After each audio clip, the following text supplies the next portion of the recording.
I'll text you. I'm glad you guys have a good sense of humor, actually. It is the joy of my life. Okay, ready? We're good? We're good, Eileen?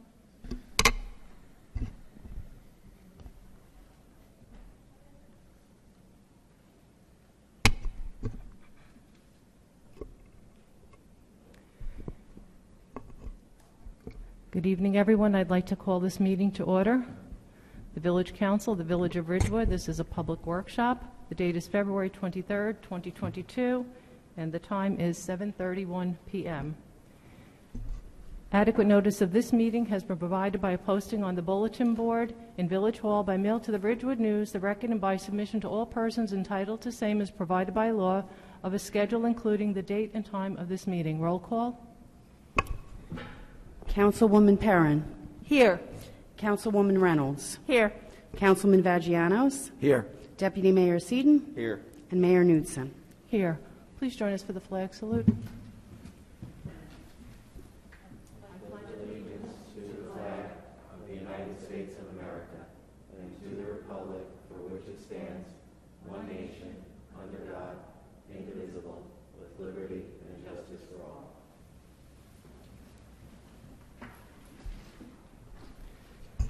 Please join us in a moment of silence for our men and women serving our nation, all of our first responders, and all victims of violent crimes.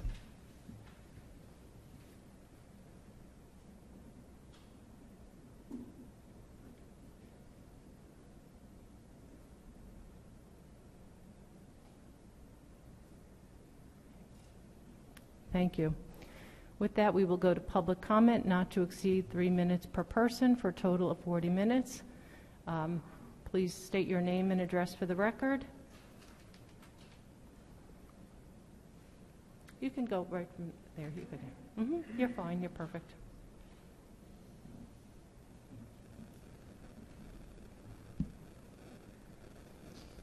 My name is Ann Malone, and I live at 134 Foster Terrace in Ridgewood. On behalf of the League of Women Voters of Ridgewood, I urge you once again to adopt hybrid access to Village Council meetings, or at least place the subject on the agenda and vote on it. There are many of us for whom getting to the meetings is very difficult, and we wish to be able to call in from home, as residents are able to do at Board of Ed meetings. In addition, we wish to address the timeliness of the posting of minutes.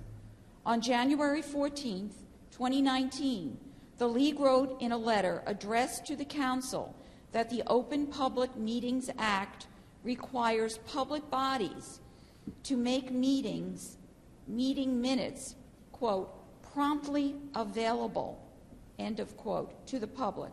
We cited NJSA Chapter 10, Section 4 to 14.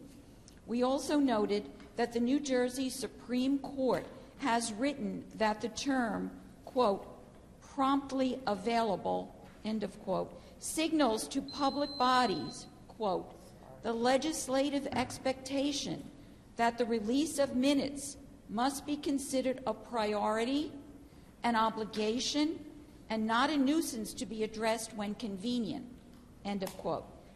The court in that case, Kane Federation of Teachers versus Morrell, 233 NJ 566 in 2018, stated that a 5-month delay was unreasonable. We noted in that letter that the Board of Ed releases its minutes within 1 week of its meetings in a user-friendly format. Therefore, the League requested in that letter that the Council make all minutes available to the public within 45 days of a meeting in order to comply with OPMA.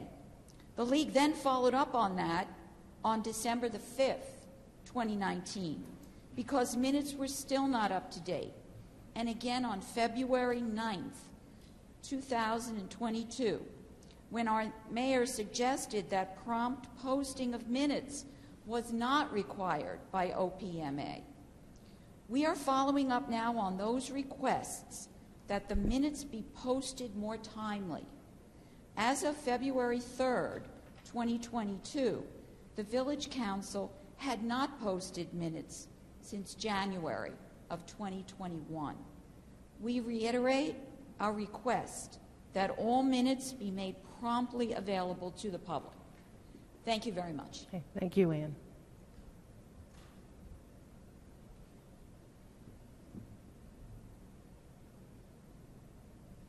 Okay. If no one else, we will. Okay. Hello. I'm Erica Dunkley, 251 Ivy Place.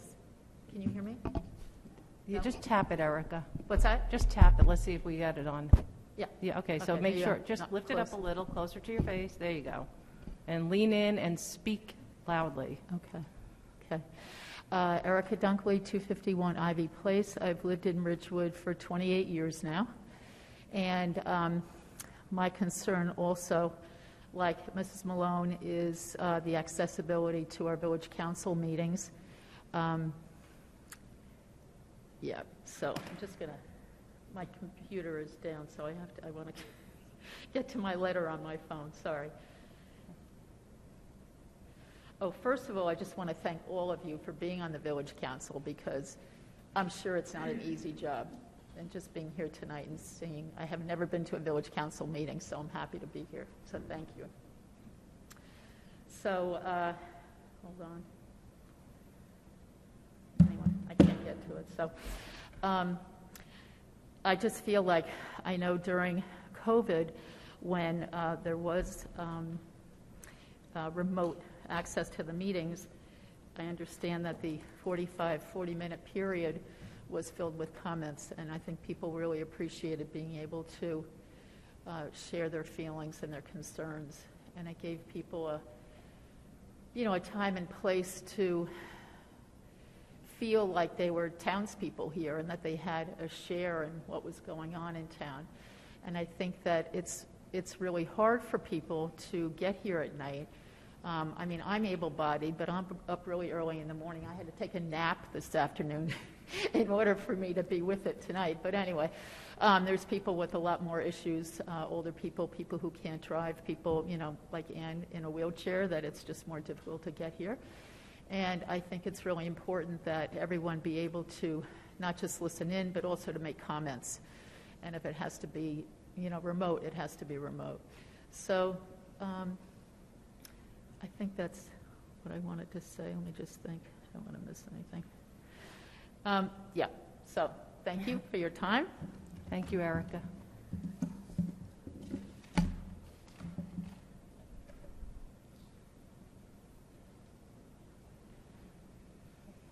right, someone's got to choose.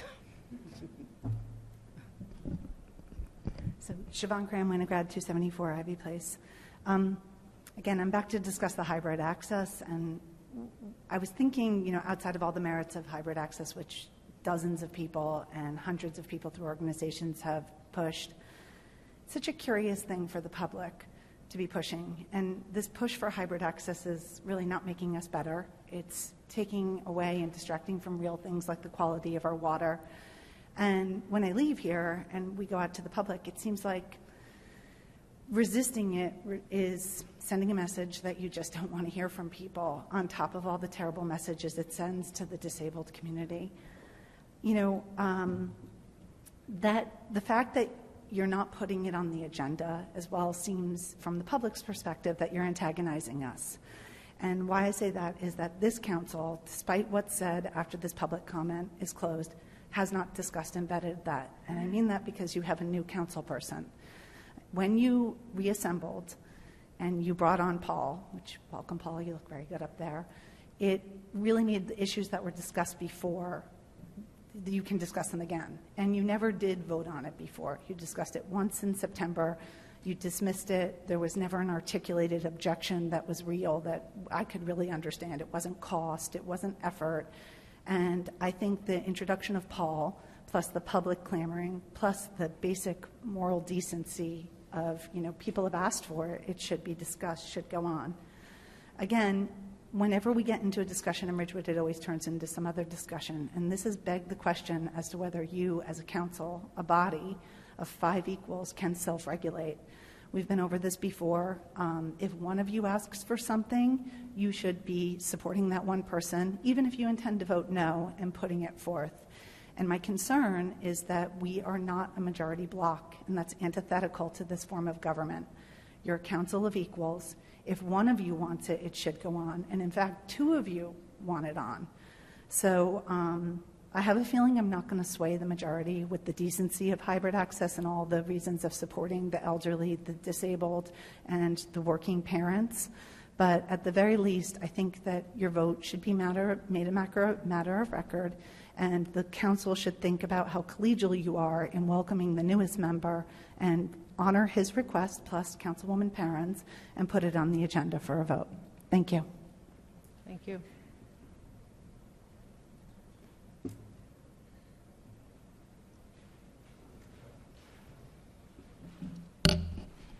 Rorick Halliday, 1 Franklin Avenue. The health-born nightmare is over, thanks to its many passionate supporters and to the handful of people who work so hard behind the scenes in the past few weeks to get to the finish line, which makes me think that it is only appropriate for the village council to pass a proclamation thanking Stacy Antine for all that she has done for Ridgewood in the past 5 years, and to wish her good luck over the next 5. The proclamation, in my opinion, should also apologize to Stacy for what she had to endure these past 15 months. No entity doing business in Ridgewood should be subjected to what Stacy experienced. Now that the lease has been signed by both parties, it is easy to just move on. But to me, not to learn from your mistakes is a guarantee you will most likely repeat them.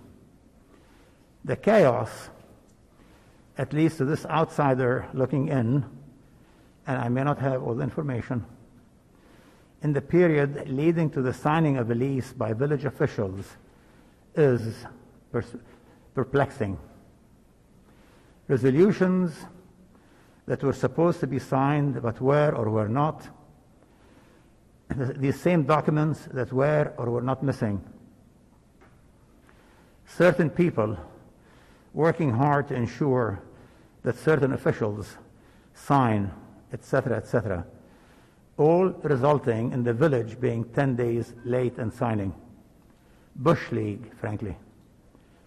On another subject, the intersection of Ridgewood Avenue and Broad Street, one of the most dangerous in Ridgewood, and the site of an unfortunate serious accident on Monday, make it a 4-way stop intersection. I have discussed this with many people who keep on telling me about the difficulty in getting it done. I don't care to hear how difficult it is. Just get it done.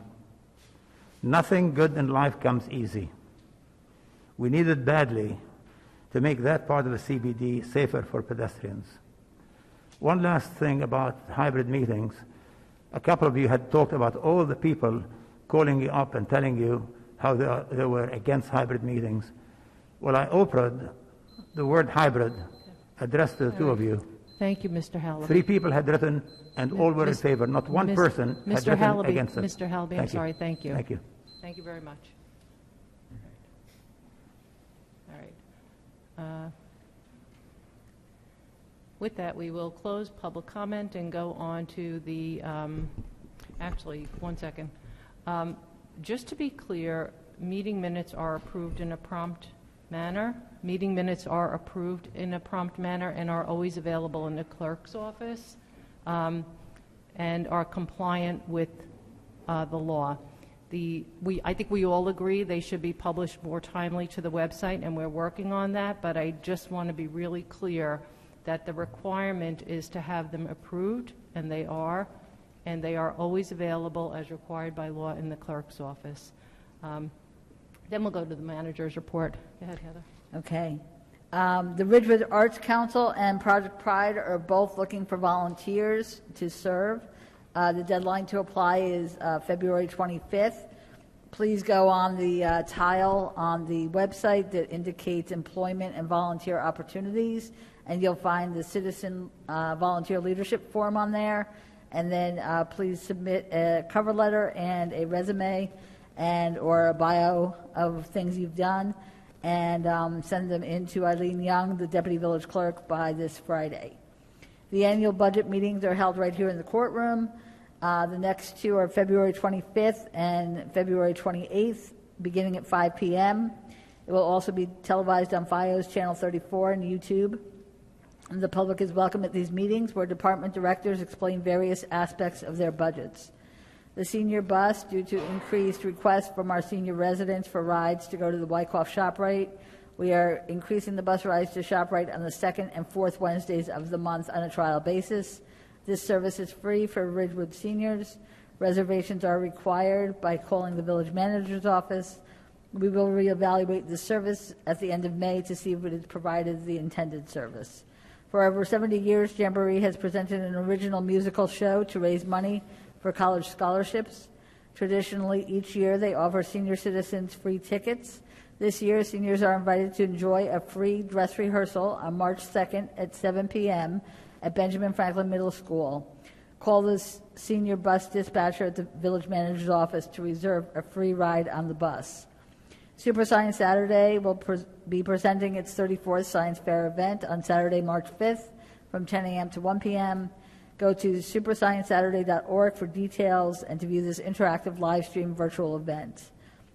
New programming for children, rocking music workshop for kids with a piano workshop is for grades K to 1. Students will learn the fundamental concepts such as the musical alphabet, notes on the piano, and basic rhythms. The baby grand piano in the community center will be the piano the children learn on. Each child will learn to play a full song on the piano by the end of their musical journey. It begins on March 21st from 3:45 to 4:30 p.m. There's a new program for senior residents. It's called Seated Tap Dance with the Joy of Motion on Fridays for the spring session, and that will start in March as well, actually on Friday, March 11th. It's a 45-minute class from 9:30 a.m. to 10:15 a.m. You can register for these programs and others at ridgewoodnj.net/communitypass. 2022 tennis and pickleball memberships are on sale and must be renewed from the prior year. If you did not receive a yellow membership badge in 2021, you must have your picture taken and badge printed for 2022 at the stable, which can be done Monday through Friday, 8:30 a.m. to 4:30 p.m. Please sign up for e-notices on the village website to keep informed about village events and timely notifications. Village Council upcoming meetings are broadcast live from the Village Hall courtroom on the village website and Channel 34 on FiOS, as well as on YouTube.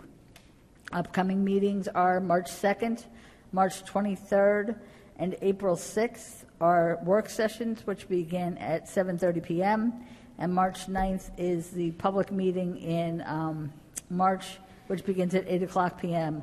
All of these meeting dates are in the village calendar, which were mailed to every resident in January. That's all I have. Okay. Thank you. Councilwoman Perrin? Thank you, Mayor. The Central Business District Advisory Committee met, and we had an update from our CSAC that, liaison, that is the Citizen Safety Advisory Committee. And we also had an update from the Ridgewood Commercial Property Owners Group. And we have a subcommittee that's going to be looking at the pedestrian tunnel underneath the train tracks to see if it needs rejuvenation, I'd call it. And our next meeting will be March 10th via Zoom at 8:30, and the public is welcome. If you'd like the link, just let me know.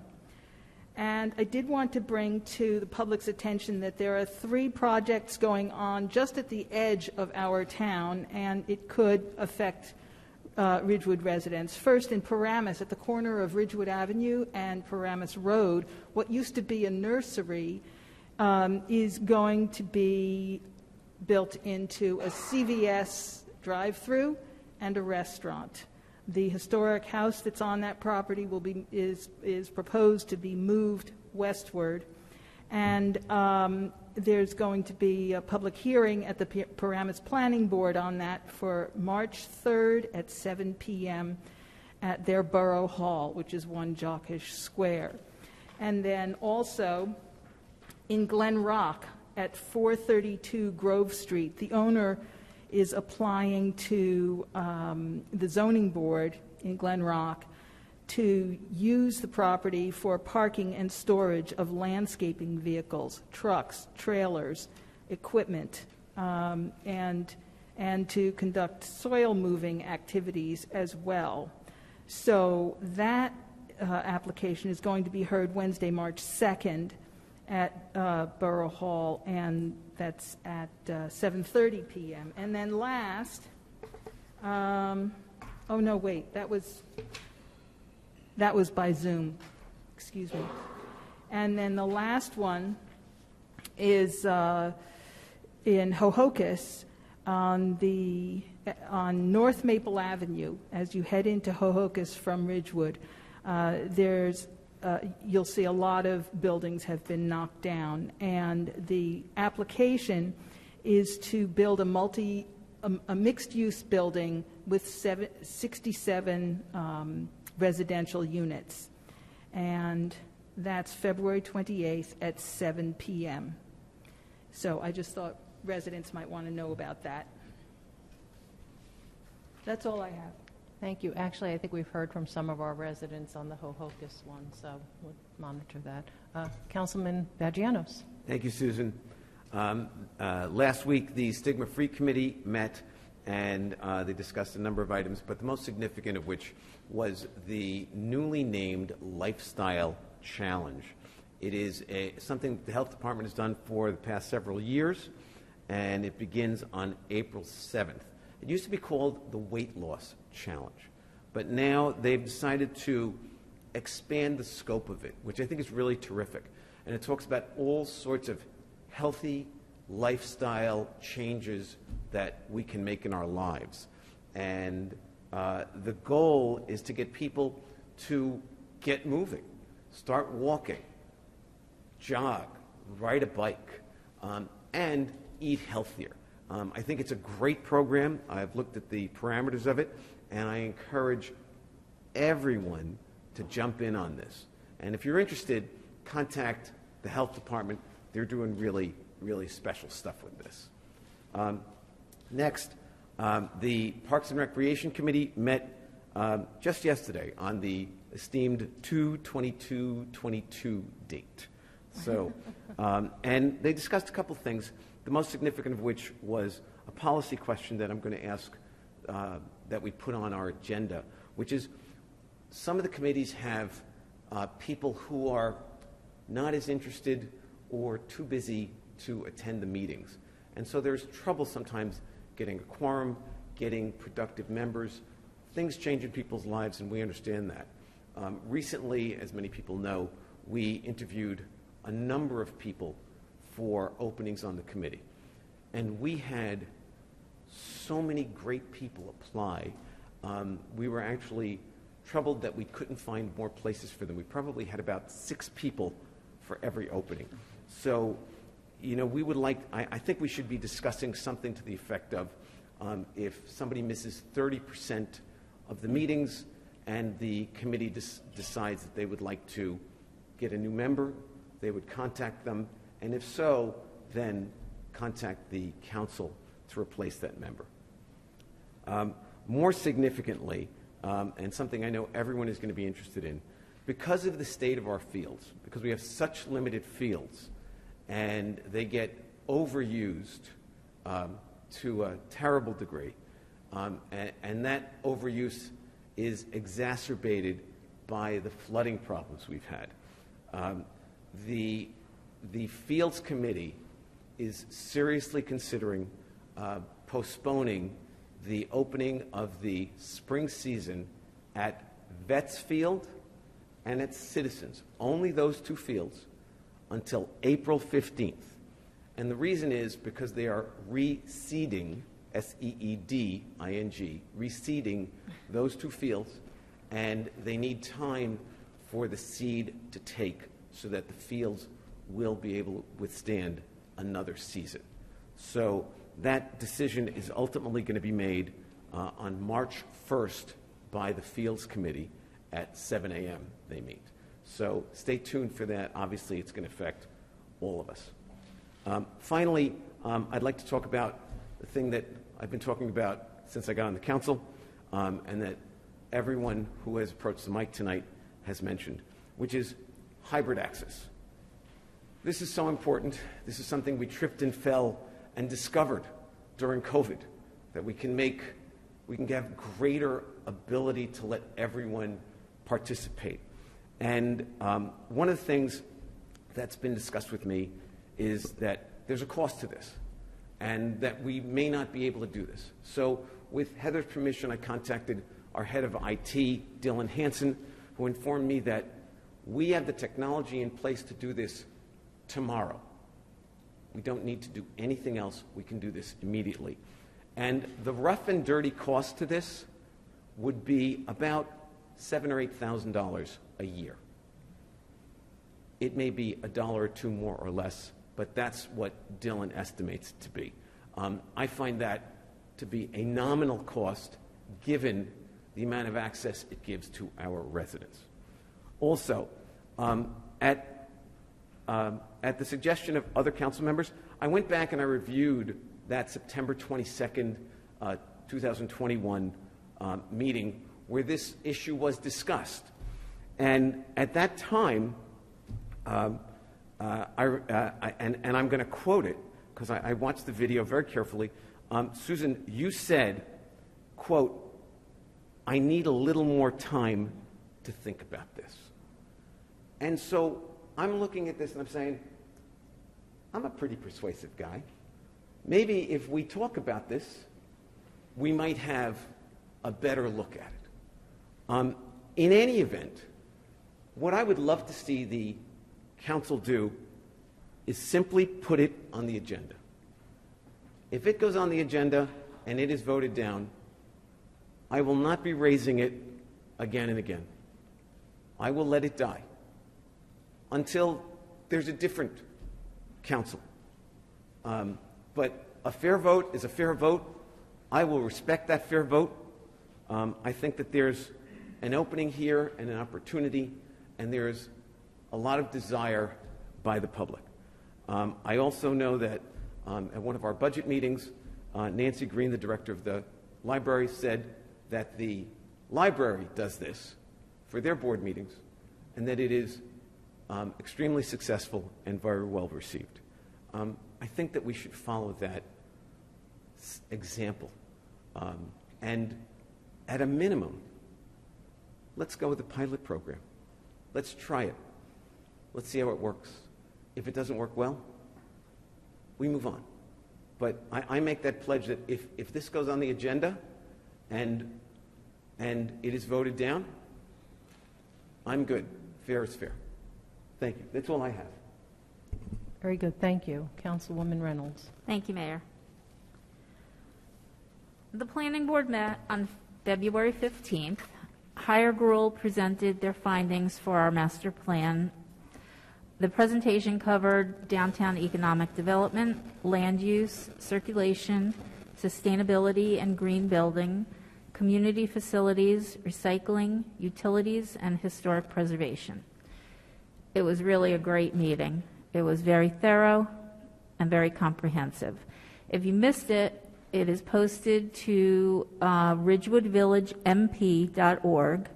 It's also been requested that it be posted to the village website. I don't know if that's been done yet, but it should be done shortly if it's not on the website yet. The next meeting to discuss the master plan has a target date of April 5th. The Citizen Safety Advisory Committee met on February 17th. There was a budget meeting the same night, so I was not able to attend that meeting, but I looked at the minutes, and I will tell you what happened according to the minutes. 3 new members were appointed and welcome to the committee. The planned sidewalk and roadway improvements from the Safe Routes to School grants are anticipated for construction in 2022. This is contingent on New Jersey DOT approvals for release of the funds. The West Glen Avenue and North Monroe Street signal project is expected to be completed in 2022. The pedestrian actuated signal at West Glen and Hillcrest Road has been completed. The Smart Street New Jersey sample banners, which are intended to be displayed in about 12 locations along East Ridgewood Avenue, were reviewed. They intend to present these banners to the council prior to their target installation date of March or April of 2022. A previously submitted proposal from one of the new members, Mr. Prieto, was positively praised, along with his statement that we must keep the continuous improvement conversation going. He's very, very concerned with pedestrian safety. An age-friendly Ridgewood Zoom discussion on sidewalk bicycle riding safety is going to be scheduled. If interested in joining the conversation, please contact Age-Friendly Ridgewood or Sheila Brogan. A date hasn't been set yet. A resident suggested consideration by the village for additional pedestrian-actuated signals in the CBD, specifically at East Ridgewood Ave and Broad Street, as well as Oak Street. She reported seeing frequent occurrences of northbound Broad Street drivers failing to stop for pedestrians, particularly in the north crosswalk at East Ridgewood Avenue. As we heard earlier, there was an accident early this week with a pedestrian. I'm not familiar with the exact circumstances, but I thought, it might be a good idea to get engineering involved, see if there's any idea that possibly a pedestrian-actuated signal could help in this area. And the next CSAC meeting is scheduled for St. Patrick's Day, March 17th. Thank you. Thank you. Deputy Mayor Seaton. Thank you, Mayor. I have nothing to report this week. Quick. That was easy. Okay, so I'm up at bat. First, I'm going to introduce Sophie Miller, our new Tap Into reporter. Welcome, welcome. Historic Preservation Commission met on February 10th. After welcoming 2 new commission members, the group heard applications for new and exciting downtown Ridgewood businesses, including Envy by Melissa Gorga at 7 East Ridgewood Avenue, Bitometry at 129 South Broad, Borrow Baby at 80 East Ridgewood Avenue, and Bally Salon located at 109 East Ridgewood Ave. The commission also reviewed 1 residential application. A final agenda item was reviewed and discussion of the draft historic element of the master plan headed up by Diane O'Brien. Important to the discussion was establishing and understanding the criteria for both historic homes and historic districts. Ridgewood has had many historic homes razed. In some instances, portions of entire historic neighborhoods have been razed and lost forever. As a result, some homes and areas of Ridgewood will no longer qualify as either historic structures or historic districts, which is a terrible loss for Ridgewood. HPC will make a recommendation to place a pause on demo permits pending an HPC review of applications, and also a review of applications for exterior renovations of historic structures, regardless of the need for variance relief. Currently, only applications pending variance relief before the zoning board come to Historic Preservation Commission. We would like to see all applications for at least some review, some oversight. Good news, July 4th is right around the corner in the planning stages, and hopefully everyone will be excited to enjoy both the parade and fireworks. We again are in the planning stages for that. Access Committee met last Thursday. Everyone is happy to report most of the tenants are now moved into the Ridgewood Commons. Access members are grateful that United Way and Madeline House created such a wonderful space. Inez Bunza presented the idea of having Ridgewood Police meet with our Ridgewood Common residents and explain certain situations and emergencies just so they understand what type of emergency situations happen. And just for everyone, so everyone understands, the Ridgewood Commons is actually our special needs housing. We have 8 units independent living for special needs adults and 8 units supportive. So it's really important that we collaborate with members of our our emergency services so that our members of the special needs community understand and aren't alarmed or upset if there's an emergency. So it's really important. This actual opportunity was discussed quite some time ago, a few years ago, and we're hoping to get that organized with our first responders. There was also discussion about the challenges of the Franklin Ave Maple intersection. Everyone agrees this needs to be addressed. It is just 1 block away from the new Ridgewood Commons location. This has come up in the past, not just for special needs, but for everyone. It's like just a really crazy intersection. You have to cross 1 street, 2 streets to get to cross another street. It's crazy.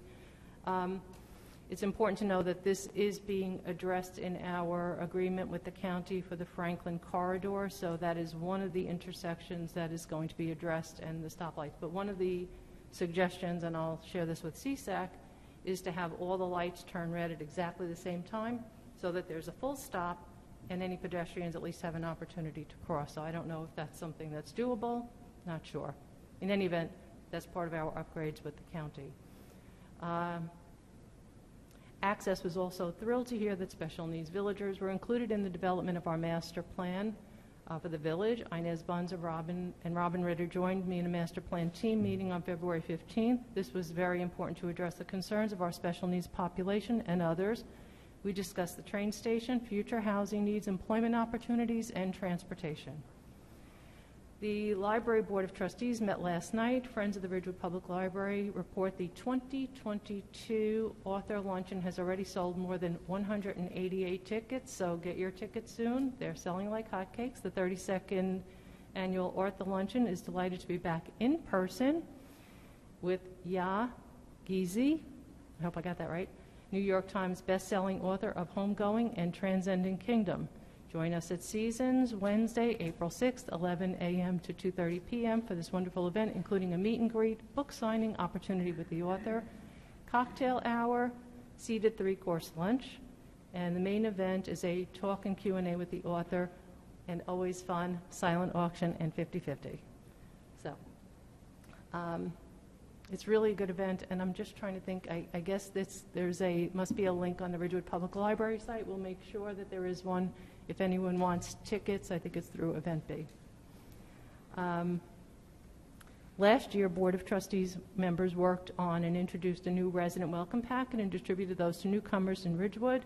The board continues to work on modifications to the library renovation plan, connection plans for the emergency generator, which is a shared service with Ridgewood Water, and the rental of the Pease Library. So that's all important stuff with the Board of Trustees. Last night, I attended the grand opening of Samantha Bennett Artistry along with Councilwoman Perrin.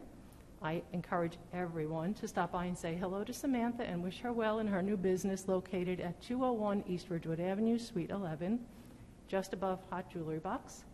The newly renovated space is absolutely magical and beautiful, as is Samantha. She has a degree from AMA and is a licensed esthetician. Services include facials, makeup artistry, eyelash lift, eyebrow lamination, and more. And anyone who wants to know what an eyebrow lamination is, give me a call. It's evidently a perm. So it's something new. And that is my report, so we will go on to our agenda. Okay, discussion items. The first one is the renewal of the membership in the Bergen County Joint Insurance Fund. The Village of Ridgewood has been a member of the Bergen County Joint Insurance Fund for over 2 decades. Every 3 years, the Village of Ridgewood must renew its membership, and it's now time to renew for the next term. The next item is budget reserve transfer resolutions. This transfers money from 2021 budgets that have extra money in them to those 2021 budgets that don't have sufficient funds.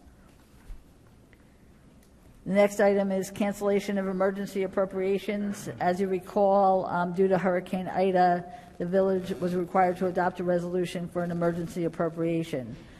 This allowed us to expedite awarding contracts and paying for personnel costs for overtime and equipment rentals required to repair or replace lost or damaged property.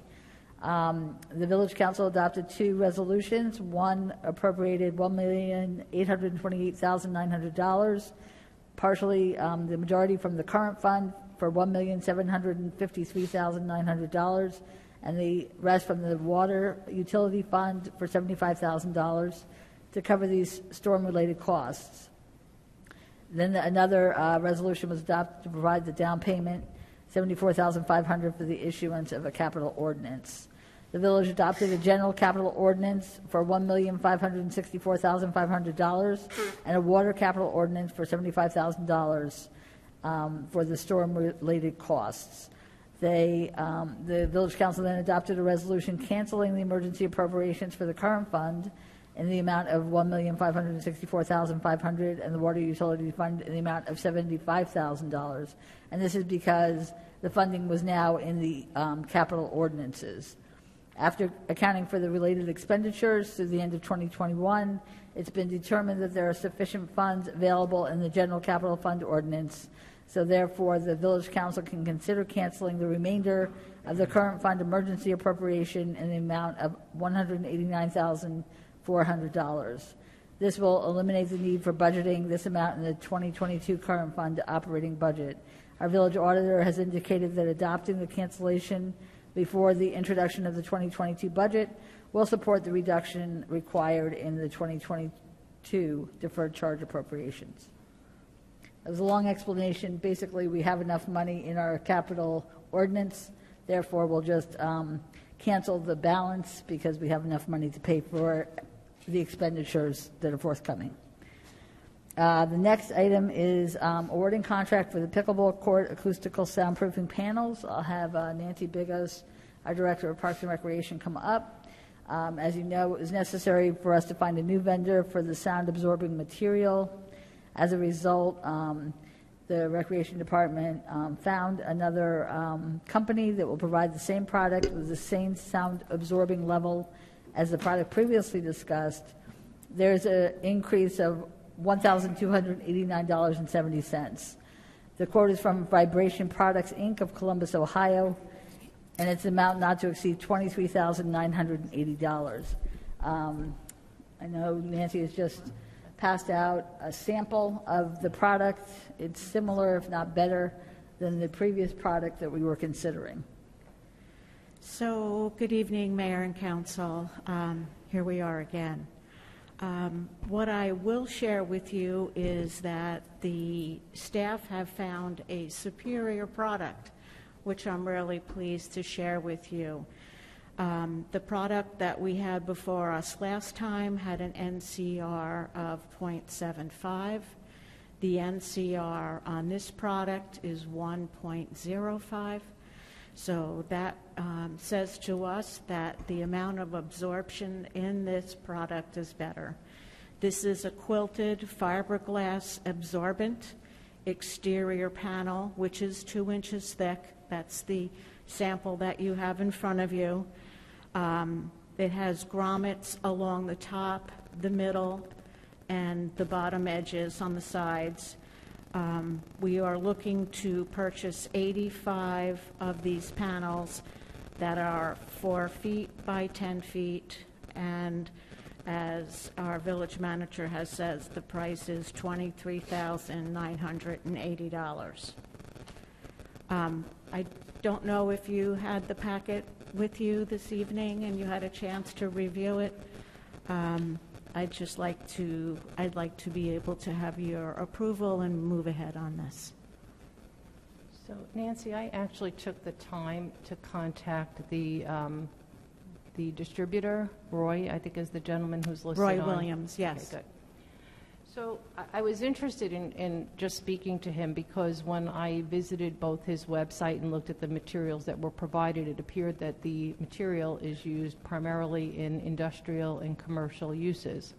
And so I contacted him and had a very nice conversation. He's lovely. But we were talking about sound waves because sound waves are not linear. They explode and go out into the world. And he said, he was unaware of the use of this product, how it was going to be used, and based on a sound wave exploding, it's kind of like sixth grade science class.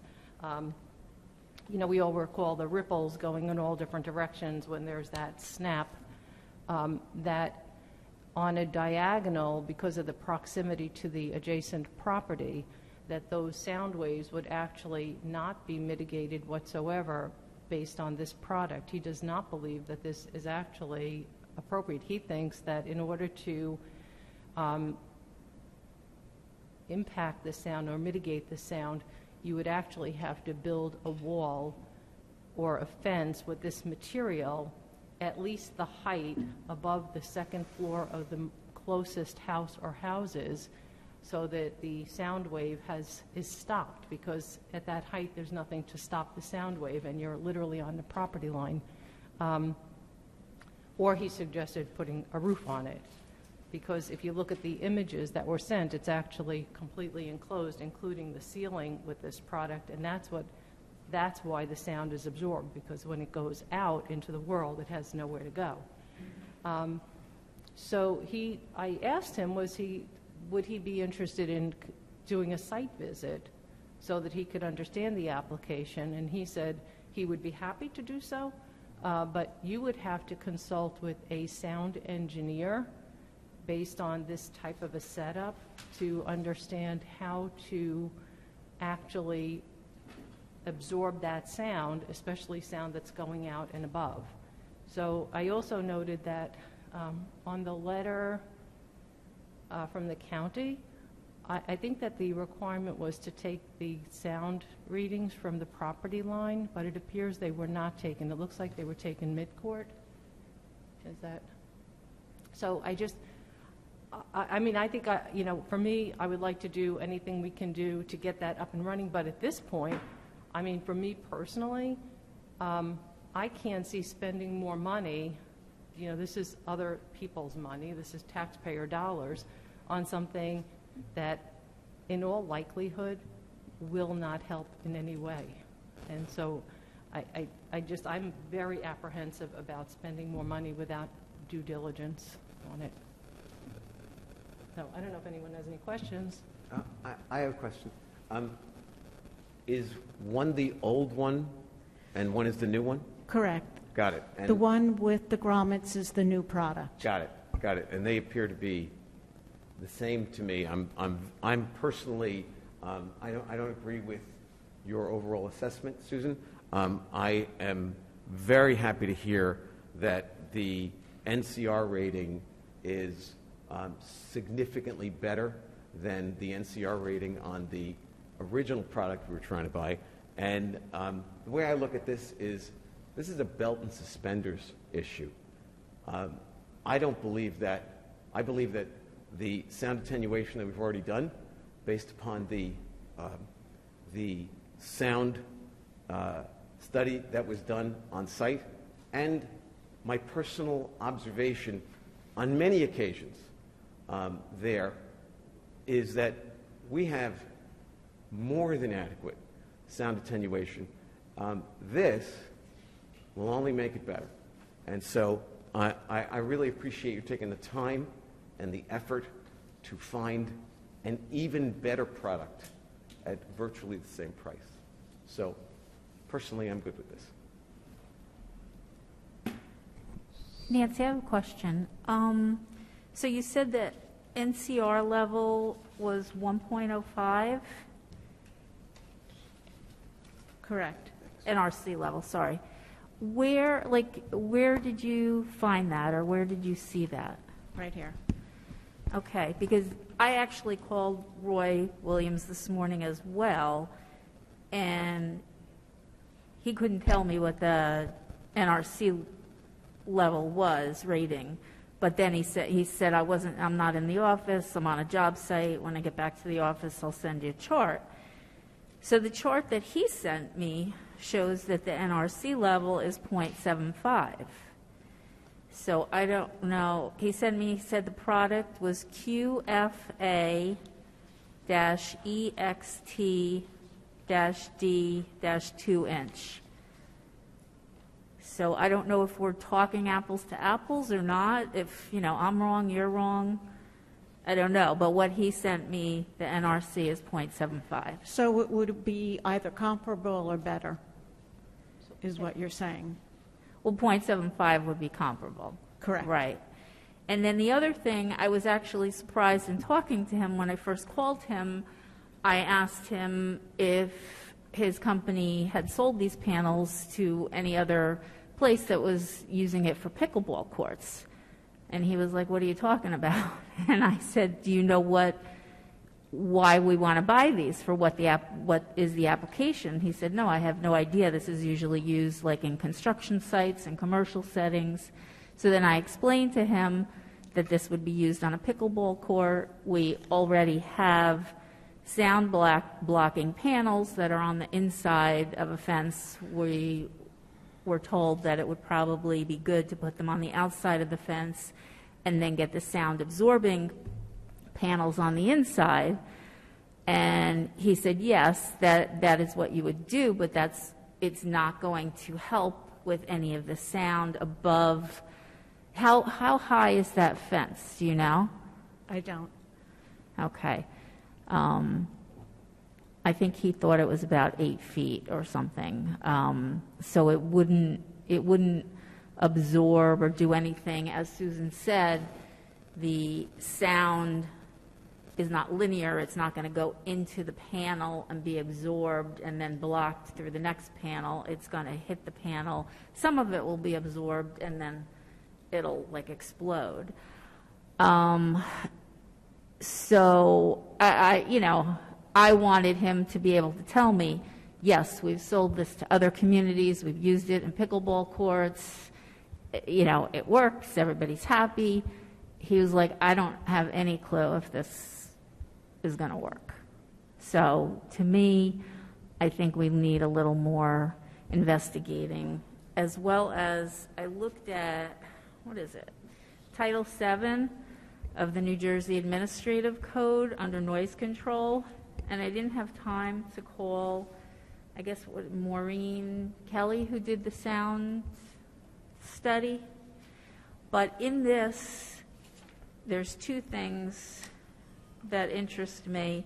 One, under the general requirements, and it says all tests shall be conducted in accordance with the following procedures.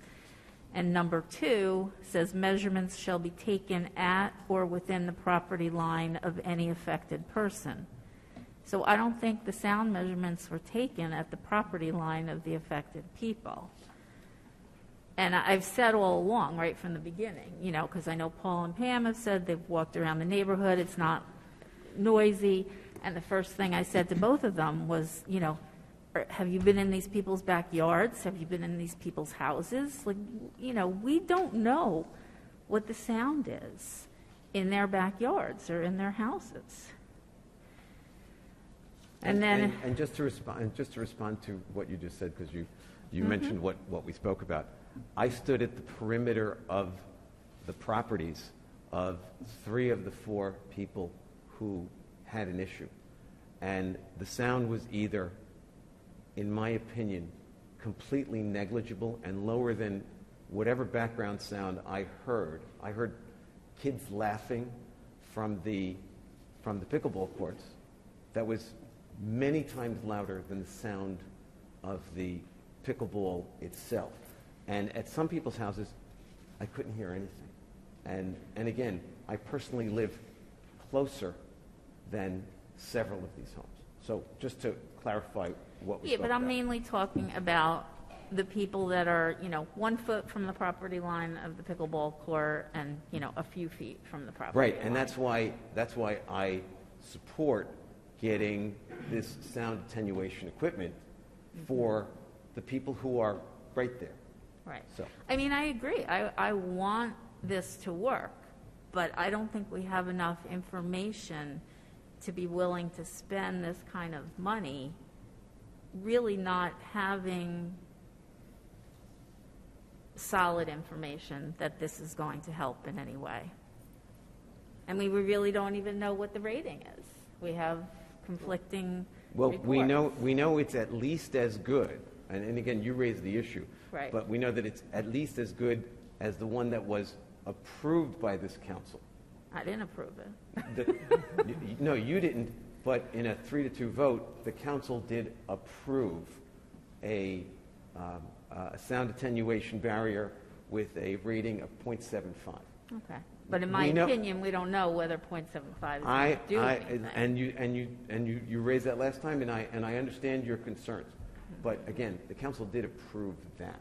So that's what we have now. So what we're here tonight is to approve this expenditure of $24,000. And so this is the moment where we're approving the funding for it.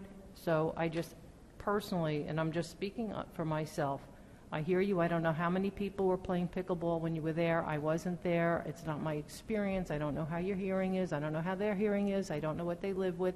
I don't know.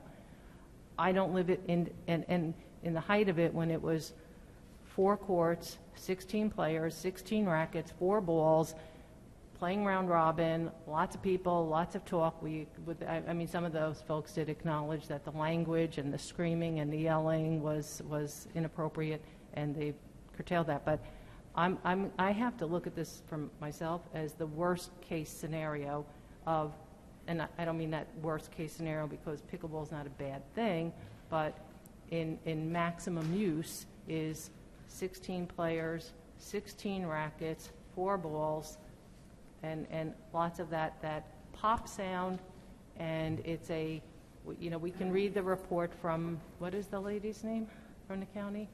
I don't It's remember. Maureen something. We can read it. It's not that people don't see it.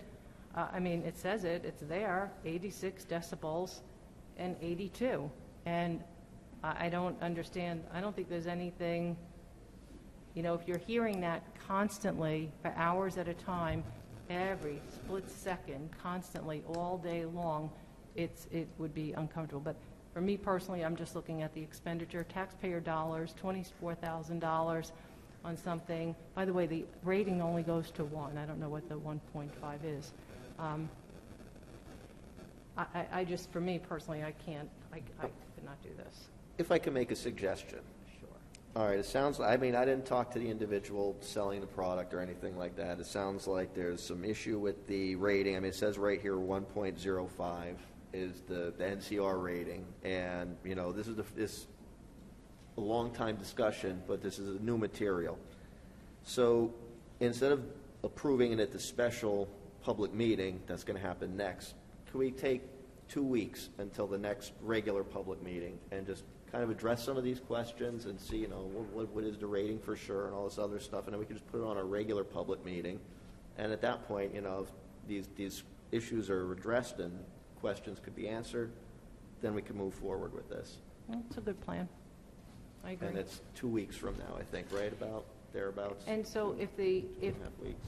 And I encourage you to call the gentleman. He was very generous with his time. He answered every one of my questions. He was very nice, and I think that we should also look at that report from the county and decide if that was, I didn't read what Councilwoman Reynolds read, but I did understand it was supposed to be from the property line, or I didn't know in the property line. I was unaware. Okay. All right. Is that what you wanted? Is that And something? Mike, I'm just curious, what is it, if this has, by everyone's account, a minimum of the identical NCR rating as the material that we voted for last time?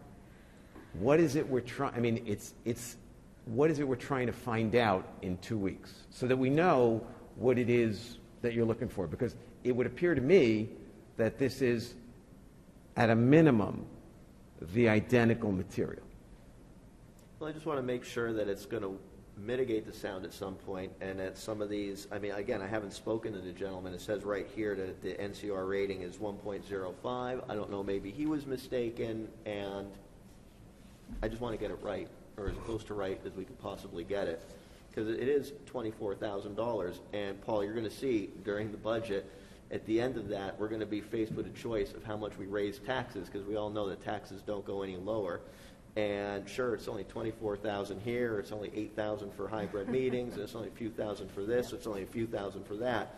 But at the end of the day, when we're at these budget hearings and all that stuff gets added together, and we're faced with a 6% tax increase or 4% tax increase because there's all these small expenditures made throughout the year that you say, oh, it's only a little bit here, it's only a little bit there, it eventually adds up. And I want to spend taxpayer dollars in the most meaningful, appropriate way that's going to get the best bang for the buck. I don't want to just kind of jump into something and just be doing it if there's questions raised. I agree, it does seem like a similar material, but again, I haven't talked to this gentleman. I'll give him a call. I'm sure lots of people from Ridgewood are going to give him a call. You know, the poor guy's phone's going to be blowing up. And the next meeting is 2 weeks from, I think it's what, the next public meeting, Heather, is 2 weeks from now? 2 weeks from now. So I think that's more than enough time. Everybody could get their calls in.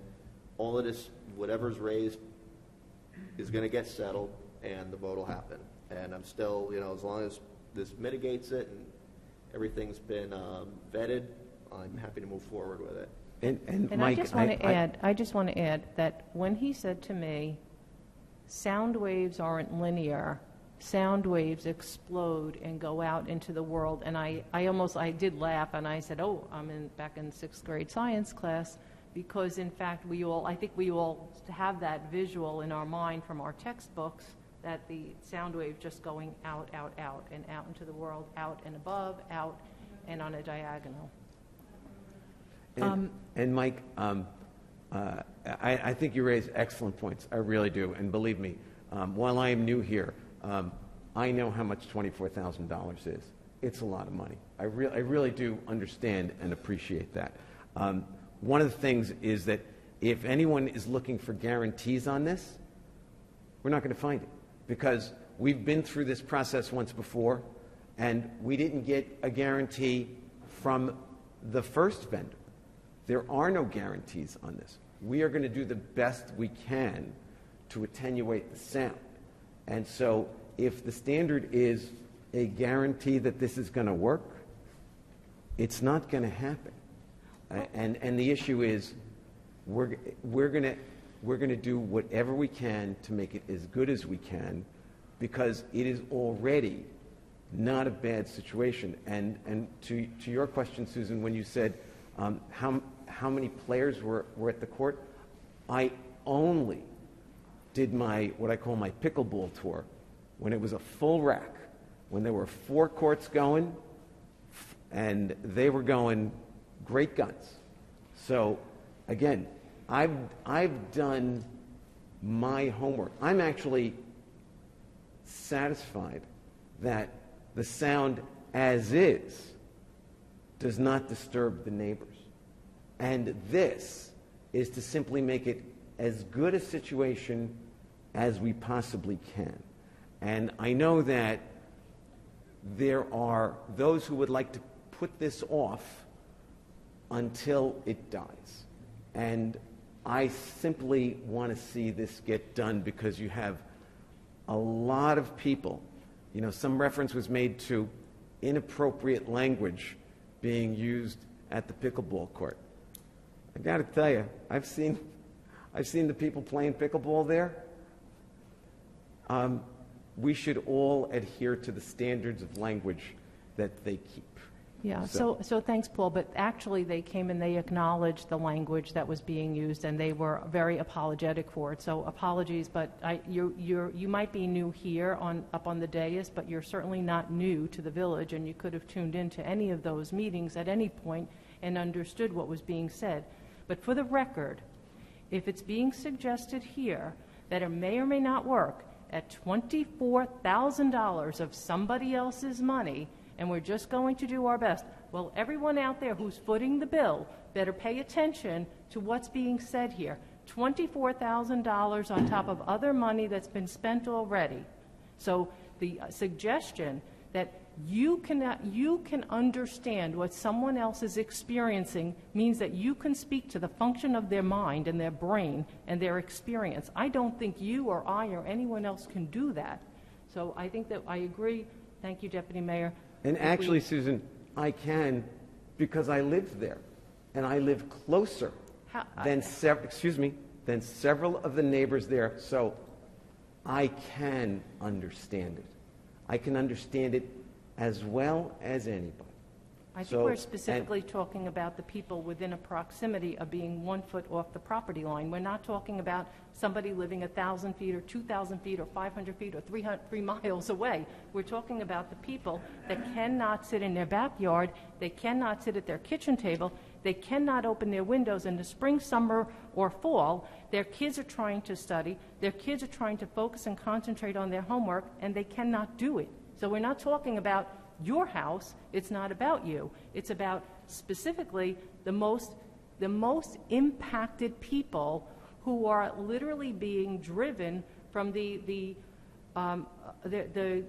use of their property. And so, and whether or not, by the way, given the impulse on the DBAs, whether or not that's even appropriate for us to have done. And until we bring that number to what is appropriate based on the law, I mean, we can be more restrictive, we can't be less restrictive. So based on the report from the county, we'd have to get that down to, I think, 65 decibels in order to even be compliant, but that's something we should all review as well.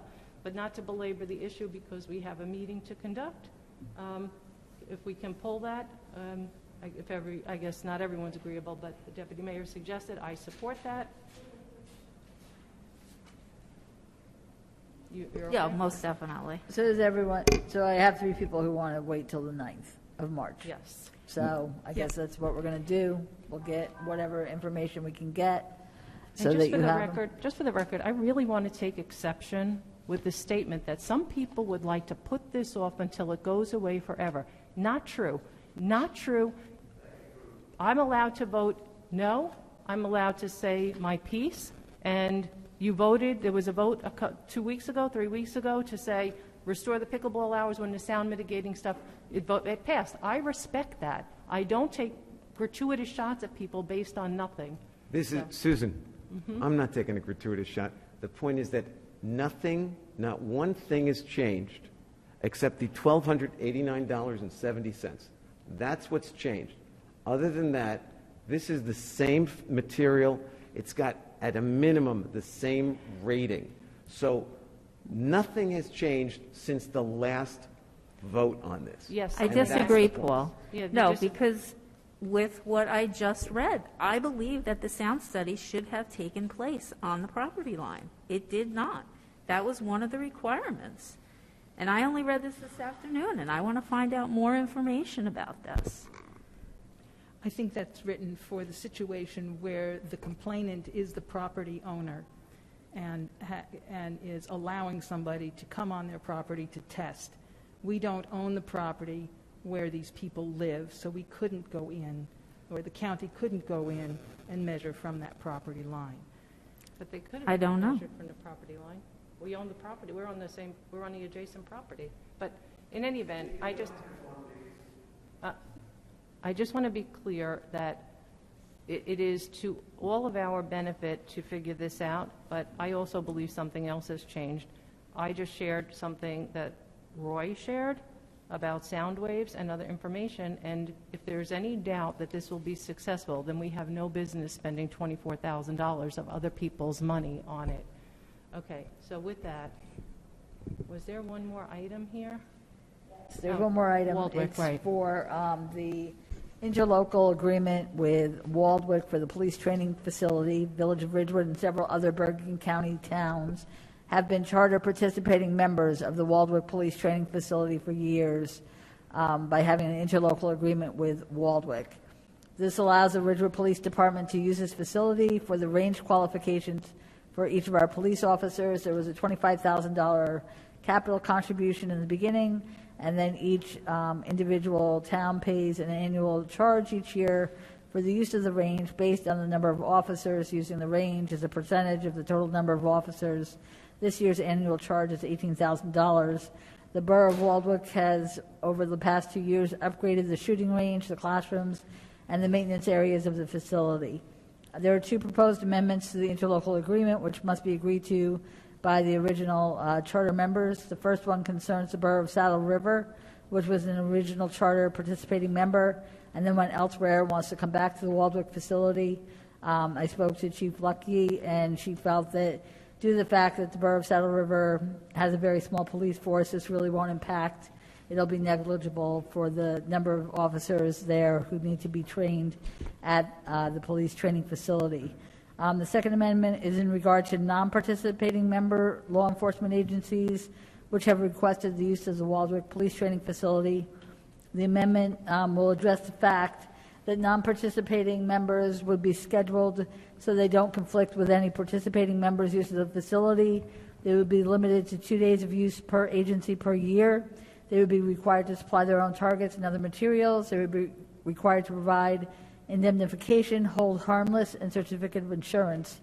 And they would be charged $500 per day. And that would be applied to the reserve for the pistol range, the general capital fund. And so basically, the way that they are looking at it is that $500 when none of the participating members are using the range would be beneficial for everyone. So as long as you're in agreement with those amendments, then we'll move forward with that approval. Okay. Any questions or anything on that? All right, we're good. So we can take a motion to suspend the work session and convene a special public meeting. So moved. Second.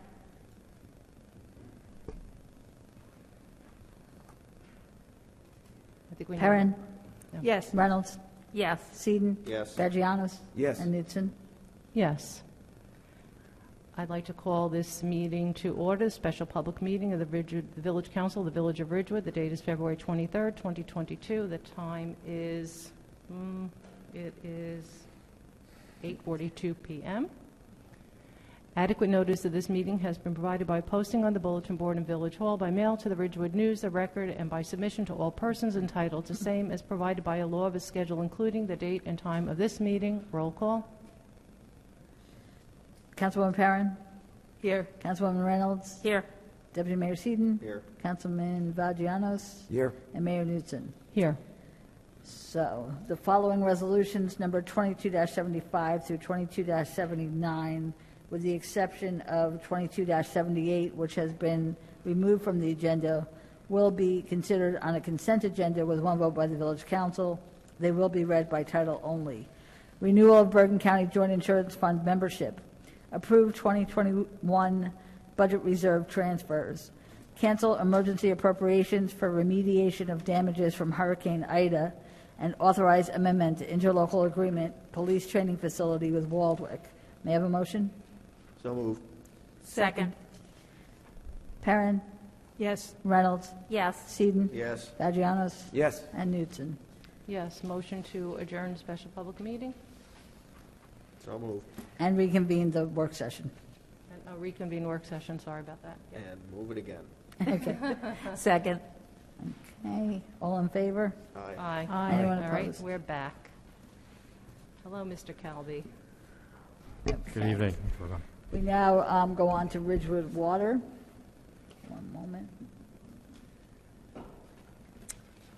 The first item is the award of contract for annual HVAC maintenance for Ridgewood Water and Village Hall.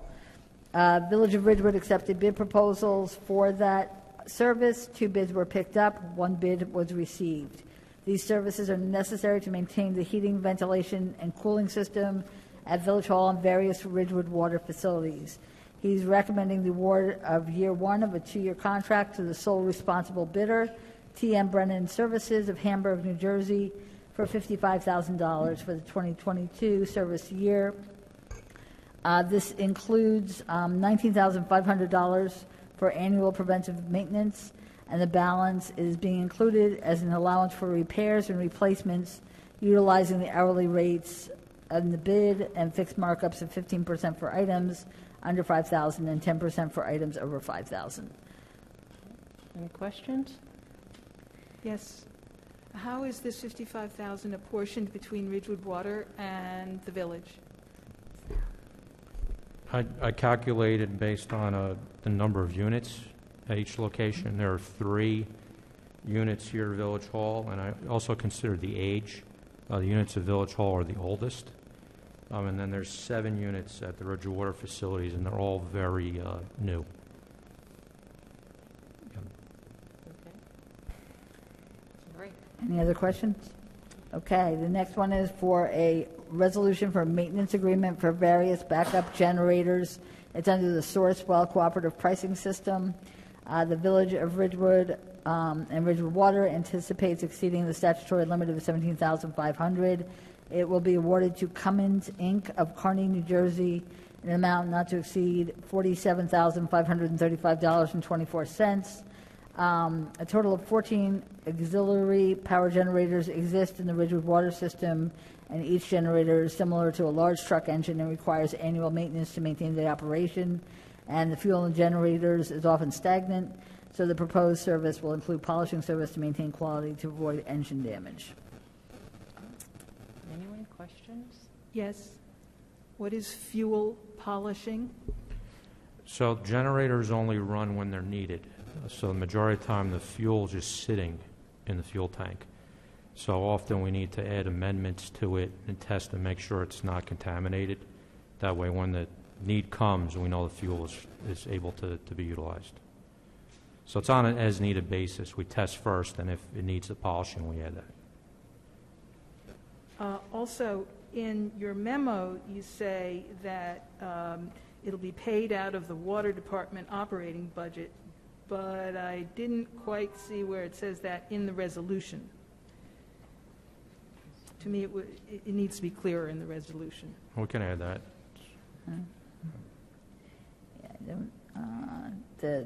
The account number is not there, so we'll make sure it's in there.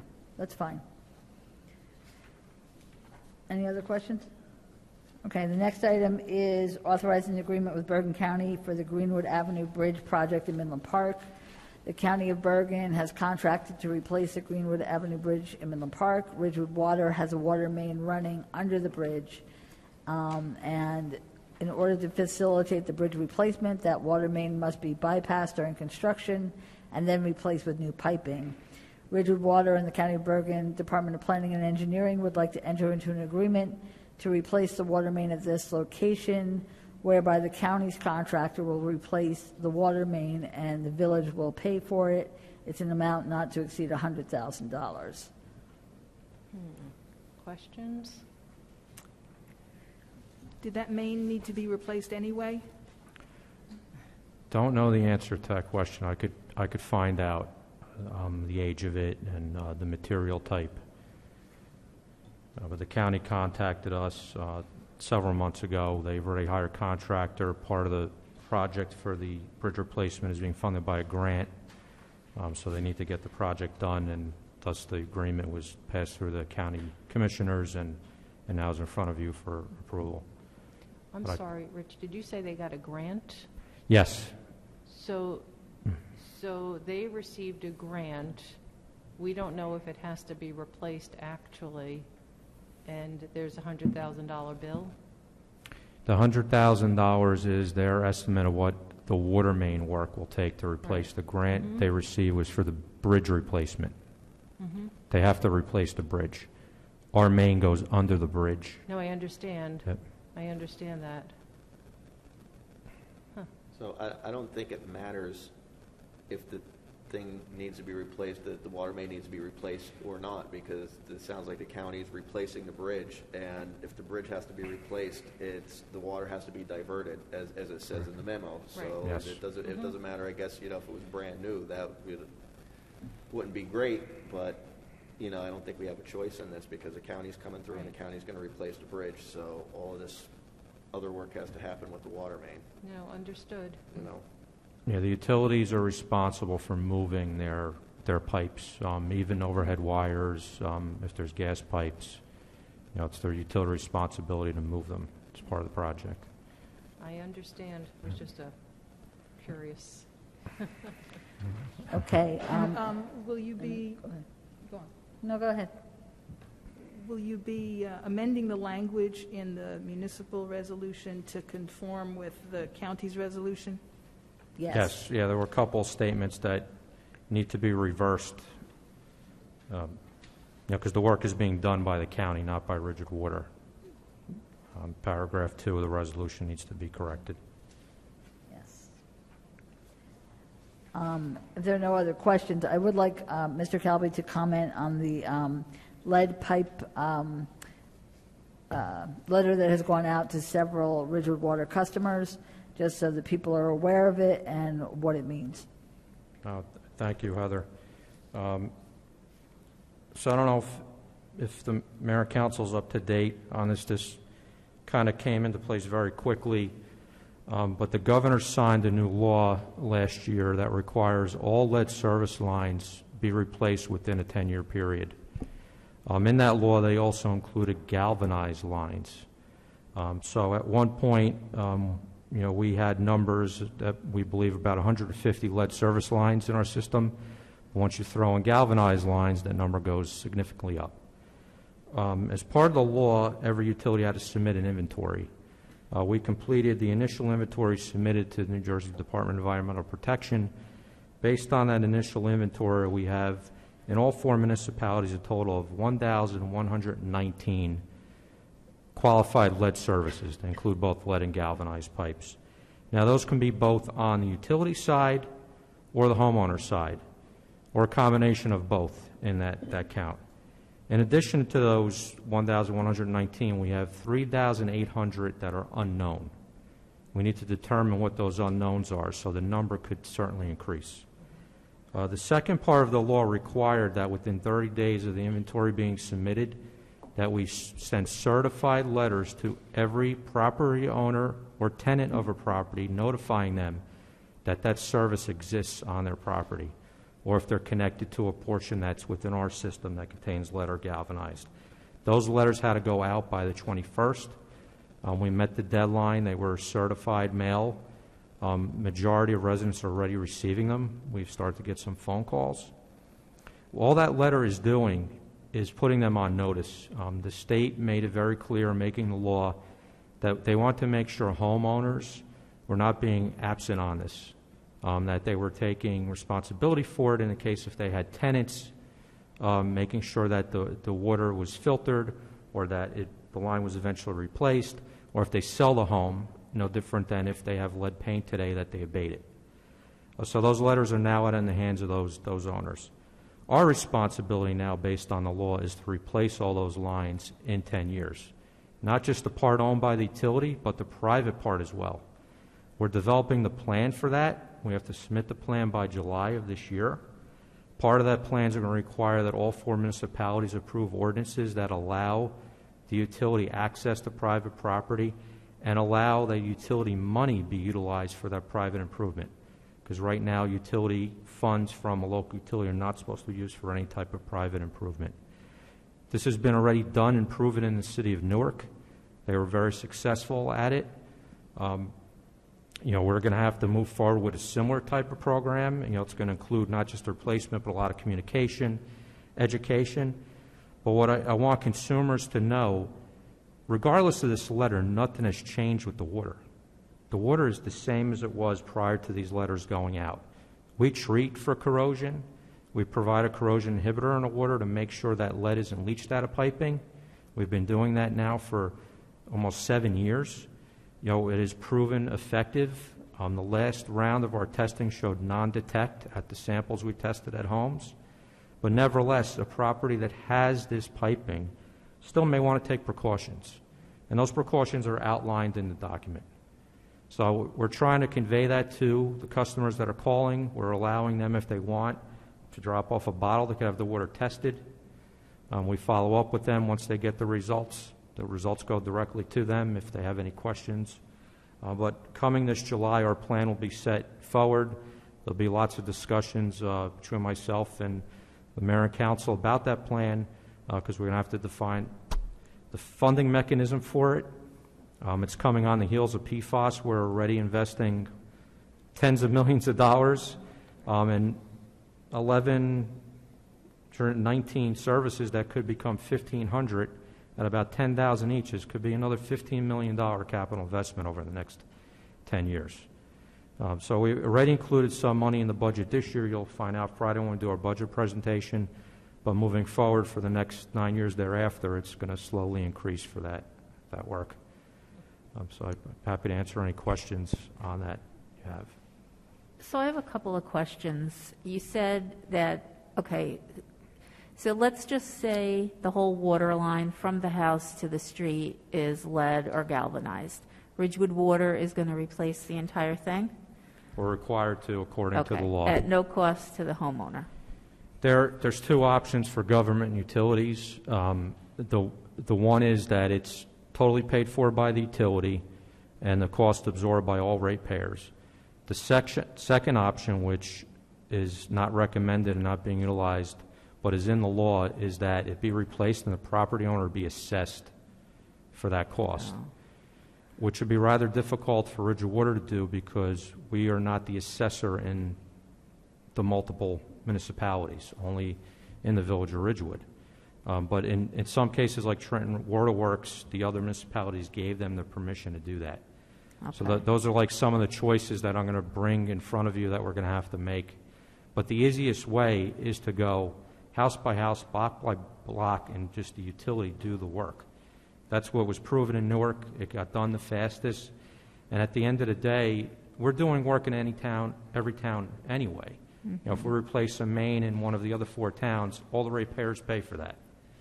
Okay. So this is somewhat no different, but yet part of it is on private property. So I assume probably sidewalks will have to get ripped up, driveways, lawns, things like that. Will Ridgewood Water fix it? You'll have another company come in and repair it? It'll be a little bit of both, but we're hopeful in most cases could be done trenchlessly. So it'll be a couple of holes, depending on the length to the home, to access and pull a new line through. Okay. And then if part of the line, say like the line coming out of the house is copper, but then when it hits whatever, the part where then it belongs to Ridgewood, it's galvanized or lead, you just replace that section? Yes, no, those we're starting already. The ones we know that are copper, 100% on the owner's side, and just a connection from their curb stop to the main, those we're already replacing. Okay. And so how do you do that? Do you notify the homeowner? Yes. Okay. Okay, thanks. And that's done in a day. They're out Yeah, of that's the service easy. for hours. It's if it comes out of the house, then that's the hard part. Yes. Okay, thank you. Looks like Lorraine asked questions for everyone. I just wanted to. Anyone else, any questions about? Could I just say one thing? I think that it's important to say that what's in the letter and what's in the precautions are all statutory. So it's a given for every single person throughout New Jersey that's going to get this letter. It's going to state the same thing. So it does give you certainly options if you choose to do them, but it's not required. It's not something like a boil water or, you must use bottled water. It's not like that. It's up to you to decide what you want to do for your particular home, and those options are given to you in that statutory letter. Yeah, because of that language, the letter can be a little scary. It's prescribed language that the state provided. The cover letter is the part we were able to edit. But the next 2 pages, the bullets, I think there's 15 or 16 of them, that came from the State Department of Environmental Protection. But they do have a resource on the website available that explains all of it, and we have a link to that from our website as well. Rich, I thought of a couple more things. So you said 1,119 houses were identified in the 4 municipalities. Correct. So is that the number of letters that went out? No, actually more letters went out because in some cases, if it's a tenant occupied, we had to notify both the tenant and the owner. Okay. But for those were the number of residences that okay. Total number of so units. So it's possible there could be, you say 3,800 unknown, there could be a lot more of those letters coming out. Correct. Okay. Yes. How do you, if they're unknown, what do you do? We're physically digging holes, small test pits. We estimate it's going to take upwards of 18 months to finish that work. We tried very hard when this policy was made to extend the time frame to allow the inventory to be completed, but no one took our advice, unfortunately. But we're in a good position. Most utilities haven't even done inventory.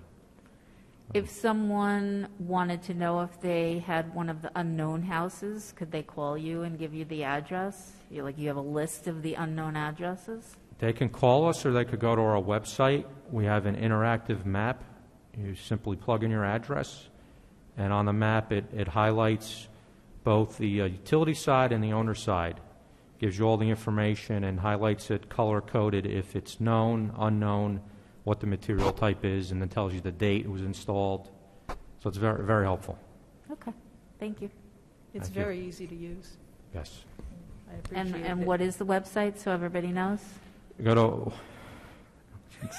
Just slipped out of my tongue. Water.Ridgewood. That was a trick question. You were so well prepared up to that moment. I was. You had all the answers. We were very impressed. If you Google Ridgewood Water, water.ridgewoodnj.net, and there's a resources tab, or actually on the latest news, you'll find the release on the lead notice and the interactive map. Thanks very much, Rich. I'll make sure I have that for the budget meeting. Thank you. Thanks, Rich. Thank you. The next item is under parking, for extended parking in the Central Business District. As you know, we've had a request for parking permits to allow residents of the Central Business District to park in various locations 24/7, 365. Bob Rooney, our CFO, has done an analysis which shows that assuming a 100% occupancy, the potential annual revenue for an off-street parking space and an annual overnight parking fee for an off-street parking space for a year is $3,316. Ridgewood premium parking permit is $1,325 per year, and again, the annual fee for overnight parking is $300 per year for an annual total of $1,625. Our recommendation is that we try a pilot program through December 31st, 2022, and set aside 6 reserved parking spaces in the Cottage Place lot and 6 reserved parking spaces in the Hudson Street garage on the 3rd floor for those wishing to purchase a permit for reserved parking for 24 hours a day, 7 days a week, 365 days a year in one of those 2 places. This would allocate the parking space to a specific Ridgewood resident or landlord of a residential home or apartment. So it may not just be in the Central Business District. There may be someone who lives in another area of the town who might want this. These reserved parking spaces would only be available for Ridgewood residents who reside, as I stated, in the Central Business District or any other residential zone in Ridgewood. It would not be made available to businesses. The recommended price would be $2,100 annually for the Cottage Place lot, which is $175 a month, or $2,400 for the Hudson Street garage, which is $200 a month since it is covered parking. That's far less than the $3,316 for the potential revenue. The price would be prorated based on the month of purchase, as we do with all of our parking permits. So that's up for discussion. Before we begin, I'd like to recuse myself from discussion on this matter. Okay, thank you. Okay. So Heather, I just have a question. So the 2 women that were here, Catherine and what was Rachel, right? They're the ones that brought it up. Mm-hmm. What was their proposal?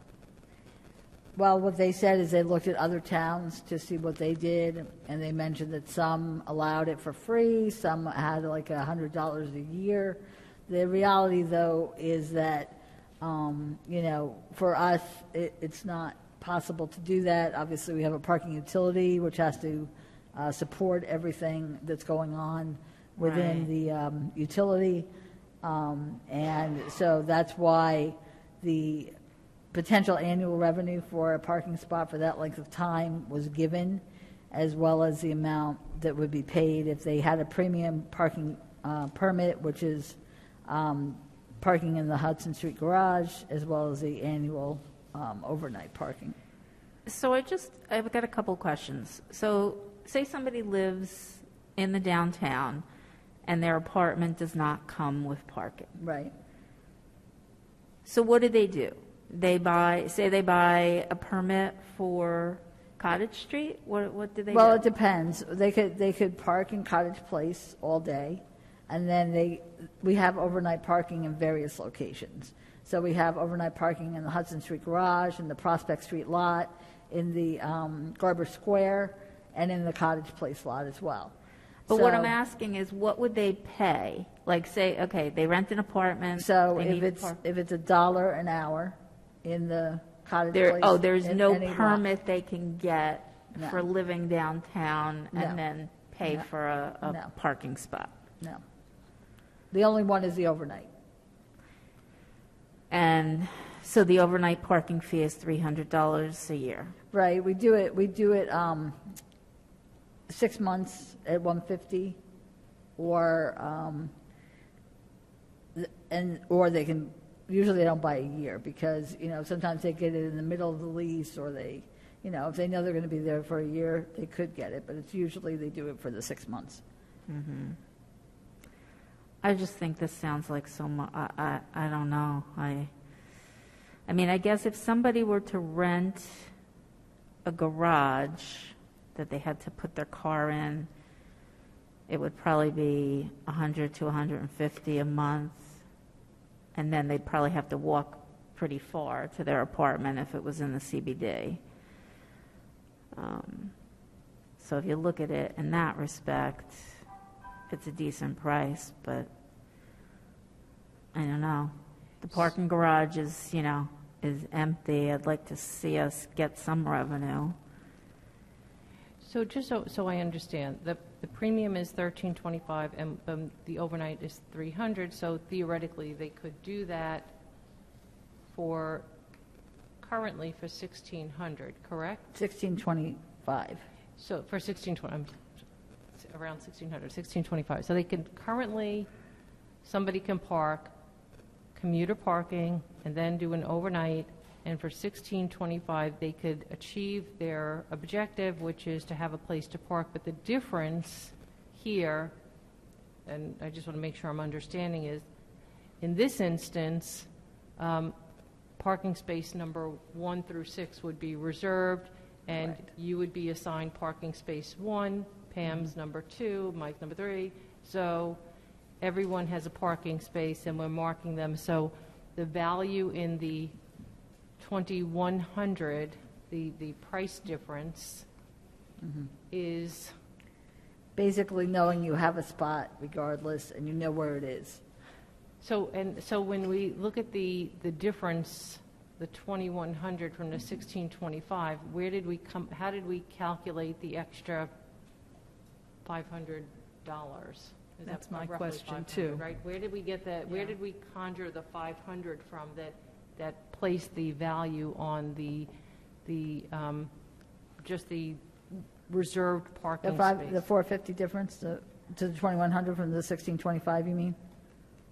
Right, the Because of the 2,100 fact to the that it would be a 1,625, reserved right. spot. It would be a reserved spot.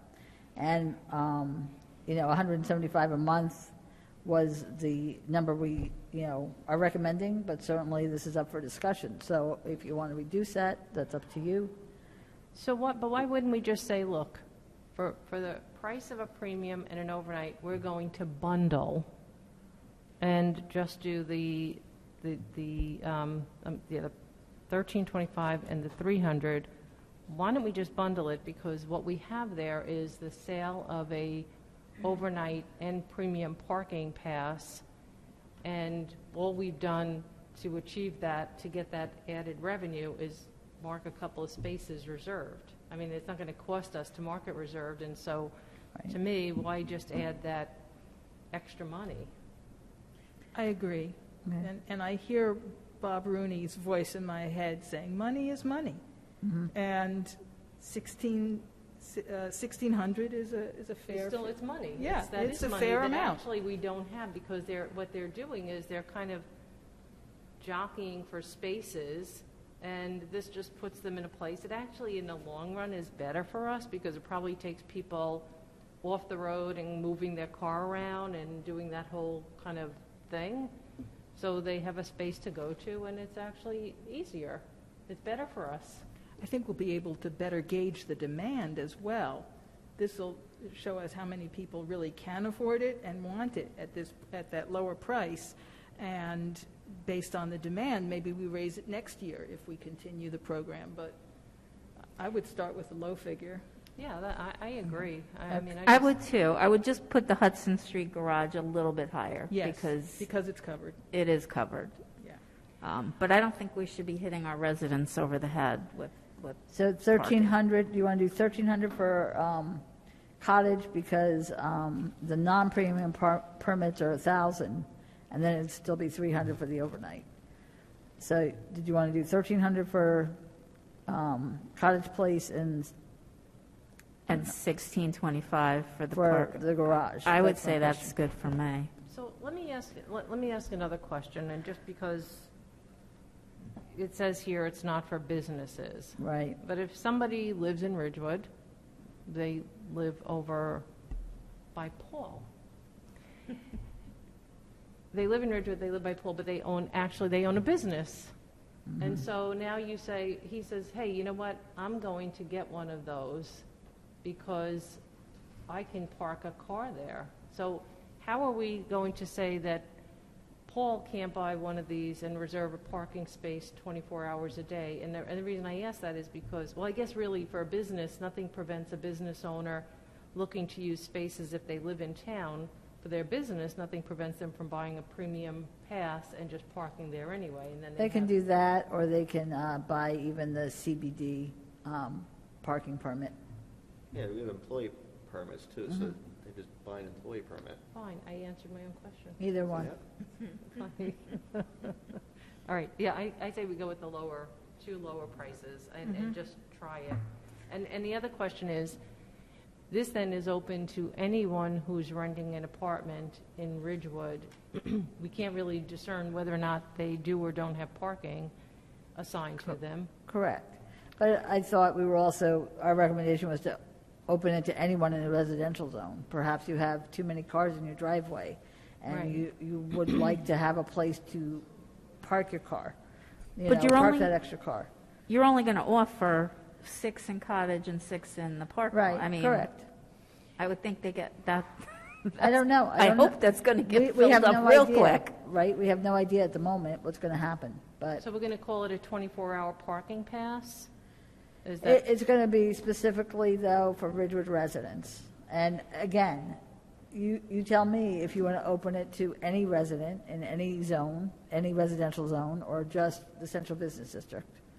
no, I think that I don't think you can say that we're not going to make it available for some resident, that we're going to make it available for some and not others. I mean, it's kind of like everybody should have the equal opportunity, and if somebody has too many cars in their driveway, then I guess they should have access to that opportunity. And I think it's important to do it as a pilot, because I certainly don't want to go through all of the work to add parking space inventory and then undermine the very reason that we did it. So I think it's good to do a pilot and just see how it goes. Right. Well, should we offer it to CBD residents first and then a month later, like we did with the other passes? Then after a month, offer it to residents who live outside the CBD? See, I think residents are residents. I don't think that we can say, I'm not comfortable saying, oh, well, you live here, so you can have access to this, and that person lives up the block and they can't. I think just do it, and let's see what happens. And if there's an overwhelming demand, we'll come back and tell you, if it's sold out in 2 months, we'll let you know. And then we'll see where we go from there. But so we could certainly do that. Realize, too, though, that some CBD residents do have parking. So it's not every single person who lives in the CBD that doesn't have parking. Right, but some people might, maybe they have a third car and they're in an apartment, and if they are assigned the parking spaces per the requirements, like we'll just take, for instance, one of the new multifamily locations. So they were required to meet the standard for parking, which was 2 spaces per unit. So even if they have 2, they might have an extra car. They might have, some of the units are pretty big. Maybe they have bigger families. So they might actually have a need, but, this plays into that notion that the parking garage was built for the multifamily housing, which is not true. but I think we just have to open it up to everyone, be fair. Okay, so are the majority in agreement that we'll open it to everyone at the same time? Yeah, I'm fine with that, but I'm also fine with, if you do sell the 6 and 6 right away, let's open it to But more. we'll come back to you. Let's not turn anyone away. Yeah, okay. They want to pay, let's take it. And we Okay. have to just be careful, because we don't want to, we have to be careful. So let's see what we sell, but I think if we sell the 6 and 6, we come back to see, to just evaluate, because as the world is opening back up, we're going to start to see more and more people shopping and dining downtown, and we don't want to impact or take away the opportunity. But I don't think Cottage Street lot ever, Yeah, I no, I think know. we could Never does. always sell I know. Cottage Street. Okay. All right. So the next item is under budget. It's declaring an international brand truck surplus. This truck has had issues, and all of these international 7,400 trucks have. They have severe engine problems, and they're really too light for the duties required. Although it has a low mileage, the engine in this particular one has blown out and needs extensive repairs, and the cost of the repairs is not viable, given that the repairs may not provide a reasonable service life. So they're asking that this piece of equipment be declared surplus so that it can be disposed of. We are replacing this international series of trucks with, I believe, the Kenworth trucks, which are more reliable. Okay, any questions? Okay, the next one is under policy, the sanitary sewer service connection fee. We recently increased the sewer service fees, and now the sewer connection fees, which are connecting to the village sanitary sewer collection system, have not been adjusted since 2018. Some parts of the fee ordinance actually date back to 2009. Connection fees are a one-time fee. Annual service charges will still apply to any new connections from outside of the village. So the proposal is the connection fee for each residential dwelling unit in Ridgewood would be increased from $6,000 to $6,500.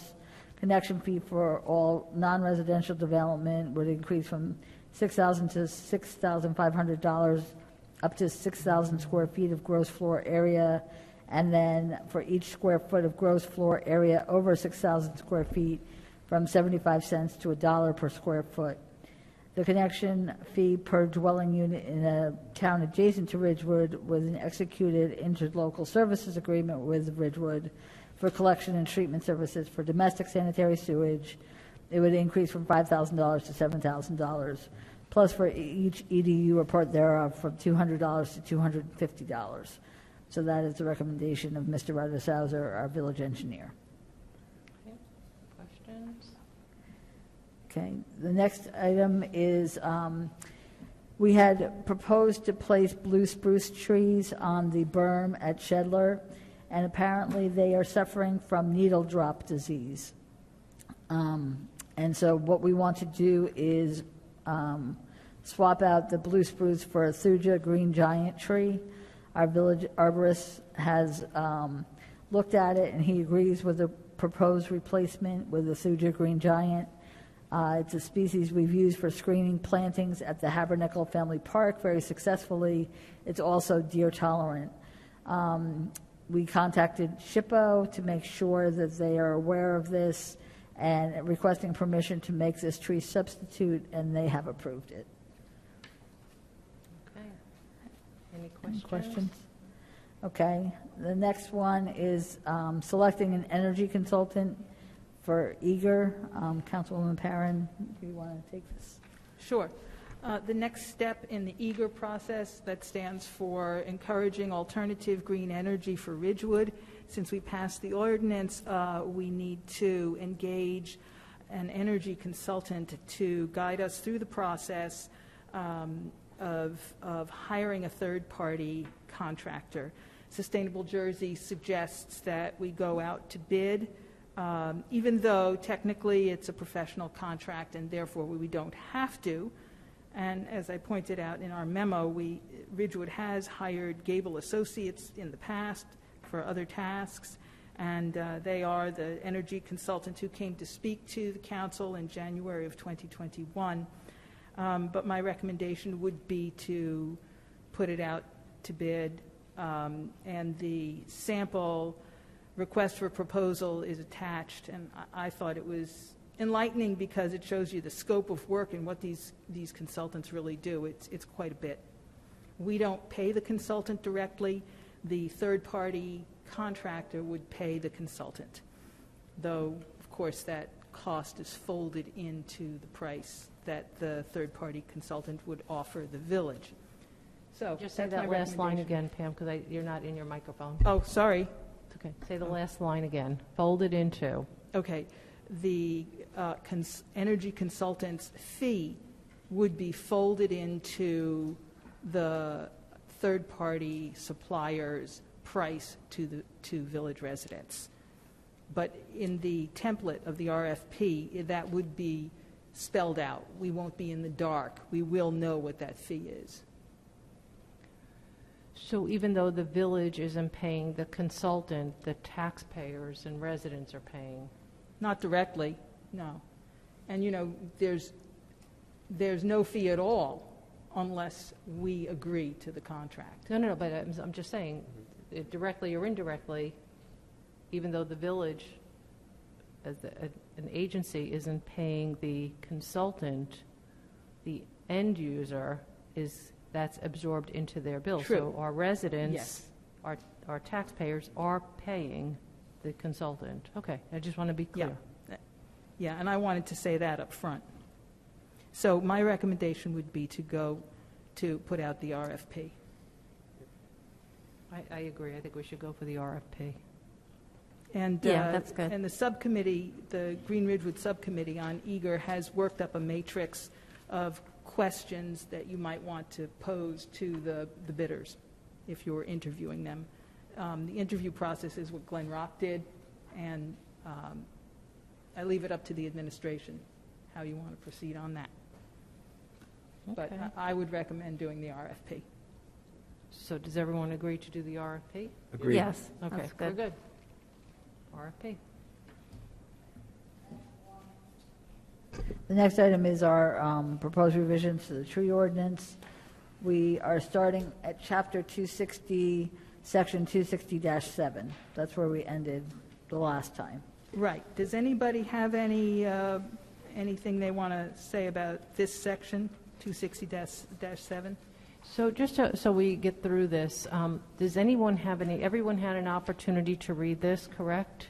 Yes. Are there any, I'm sorry? No, yes. I thought you said no. No, Yes. yes. Yes. I've read this one plenty of times, more than So once. on the entire ordinance, does anyone have any questions or comments or any concerns? I just, the tree give back, I think there's enough outs for people with disease, dying, dangerous to people, property, everything else to get out. I mean, I would just say nix the free tree. That it's a healthy tree, and they just want to get rid of the tree for whatever reason. Could I just have you speak in the microphone, Oh, please? sorry. It's a- Just remove the free tree, because again, there's so many options. If it's sick, it's diseased, it's in a danger, it's danger of people, property, that type of thing. Yeah, I agree. I think that the one tree a year should be taken right out and be done with that. That's section 260-8H. Yes. And we had put that in there as a compromise, but I'm happy to take it out as well. Yeah, no, I agree. That was the only thing I had a question on. I thought that was Good. one tree a year. No. No need. Okay. And I will be the lone voice dissenting on that. So, but I bow to the will of the majority. Okay. Now, we had a few things that we wanted to ask Chris about on this, that we wanted to sleep on it a little bit or wondered why he had it in there. These are your questions? Oh, all right.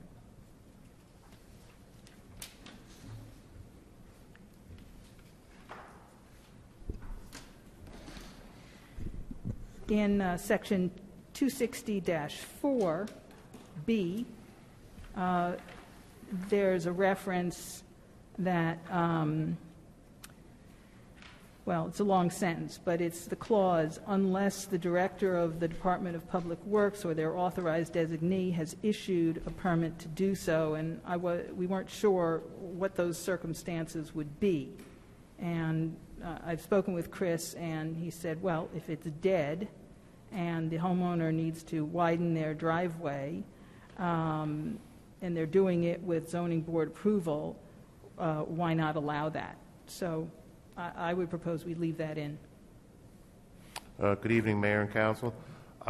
Yes, that section B, we've occasionally come upon contractors who take it on their own initiative to hack away at tree roots because they're doing a sidewalk. Some of the less smarter ones pile the roots up next to the tree to leave evidence of their work. Makes it easier to give them a summons. That was the genesis for a paragraph such as that. Okay.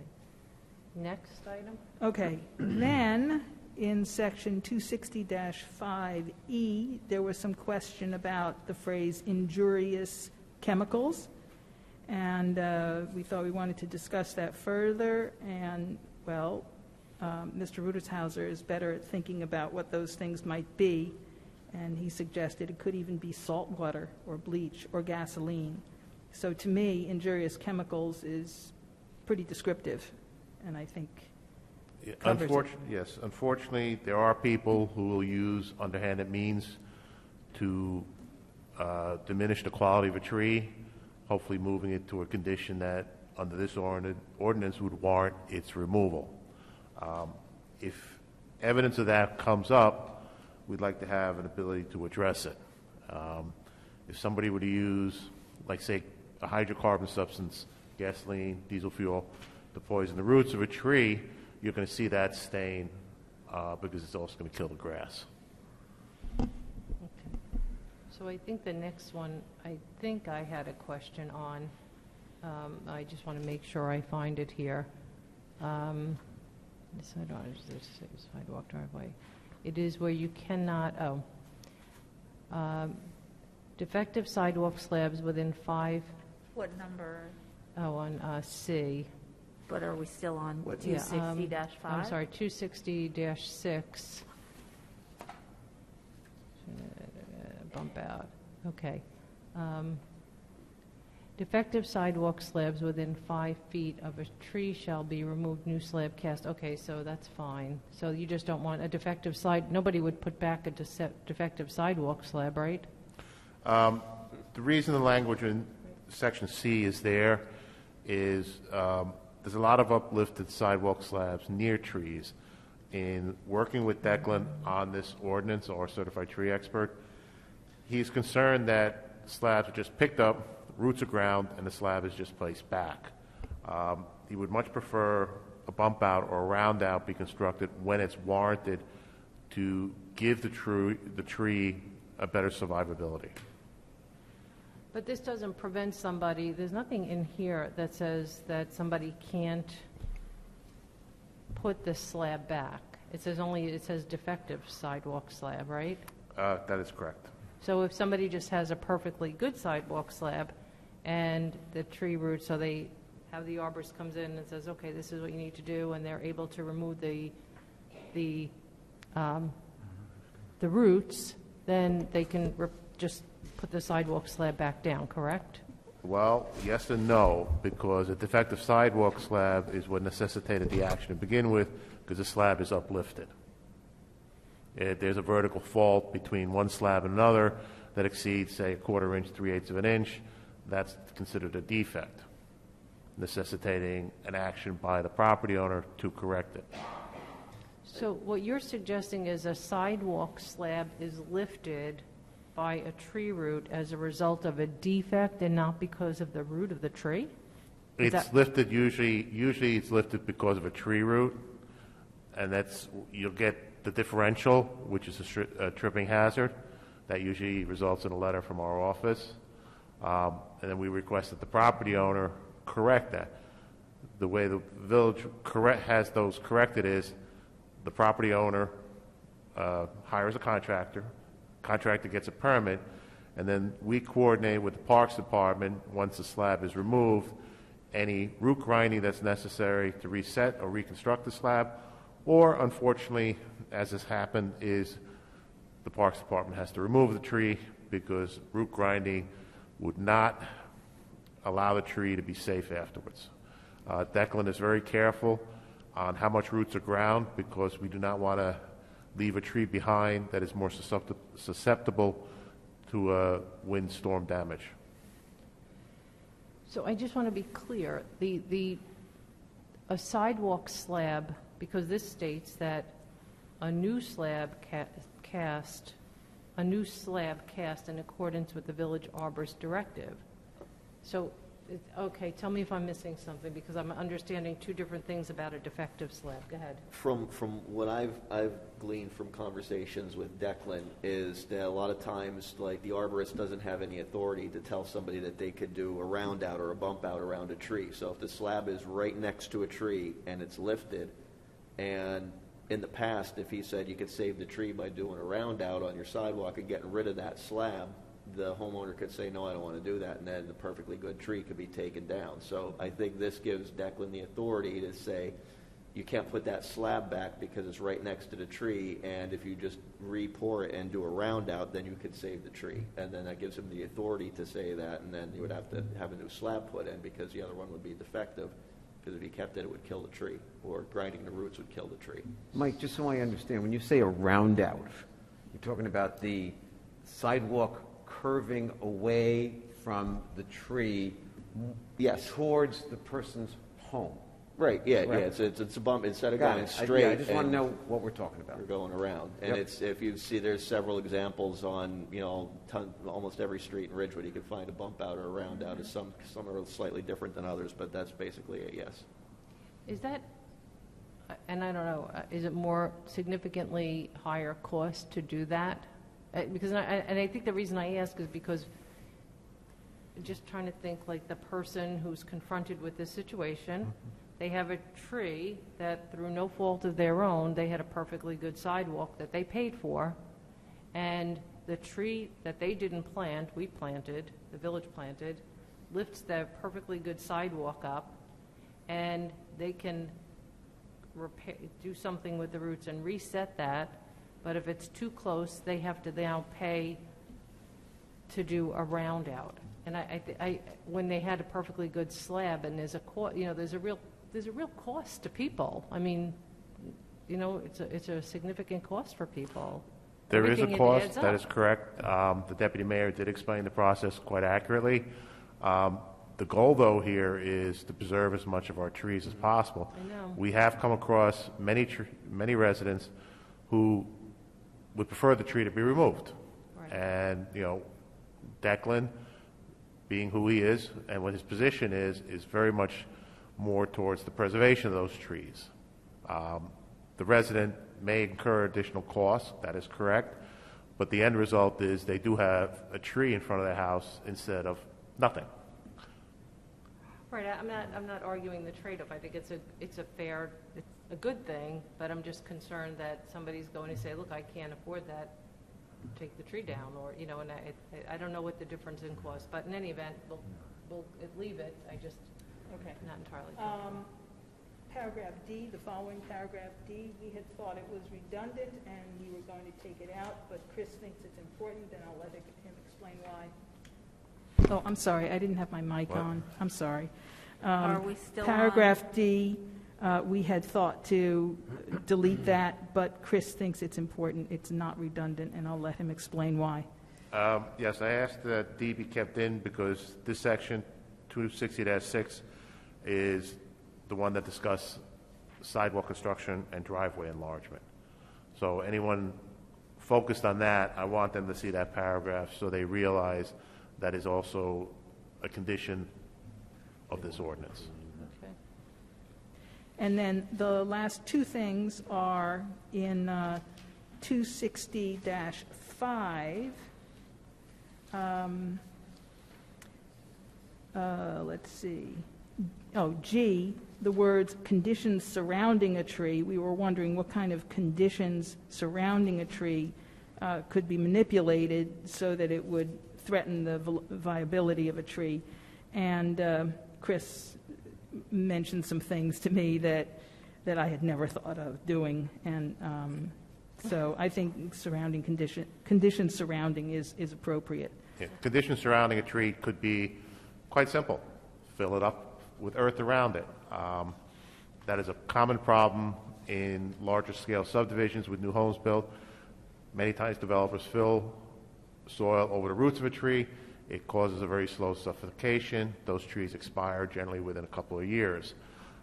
This is so that if somebody, again, with malicious intent, filled up on the roots of the tree with the intention of suffocating it, if we could see an evidence of a grade change and it appears to be deliberate with the intent of the elimination of a tree, we have language here that we can use to protect the tree.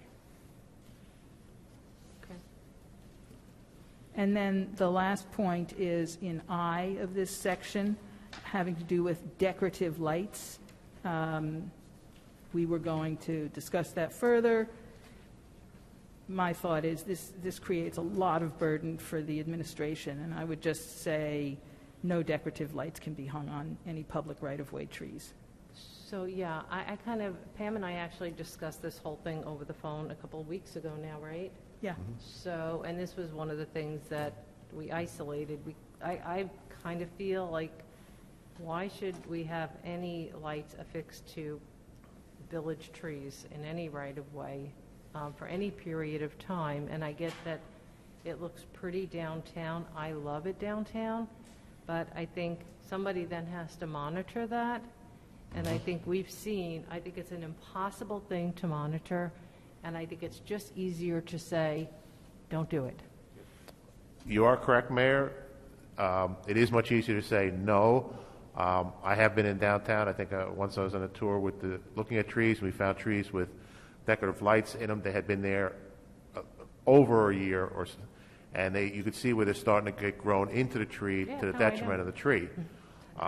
That's why if the council wishes to permit this, there has to be a program, there has to be an effort made that kind of wiring of those lights is not left unattended to the point where it causes damage to a tree. So I just think we should say, no decorative lights shall be strung or affixed in any tree within the public, or on any tree within the public right-of-way or on public property, period. Mm-hmm. And then remove the rest of it. Well, do we need the last line? Yeah, I think we need the last for the line last line. because of Memorial Park at Venice Square. Oh, yes, I'm sorry, the last line is fine. Is that okay? Yeah, except that you don't need to refer to the exemption from this permit requirement because you're not permitting it. Well, put a period after the word exempt. Yeah, right. So when we have decorative lights installed in trees as part of the village-sponsored or approved project shall be exempt from this permit requirement, then where is the written approval from who's giving the approval? How does that happen? Just in terms of administratively, procedurally, what does somebody have to do? Because whatever it is they have to do, we should spell out. That would be probably something like we did for the uplighting project in Venice, where a presentation was made to the village council, and I believe a Title 59 resolution was adopted, if my memory serves me correctly, wherein the council agreed to what was presented and sanctioned that action.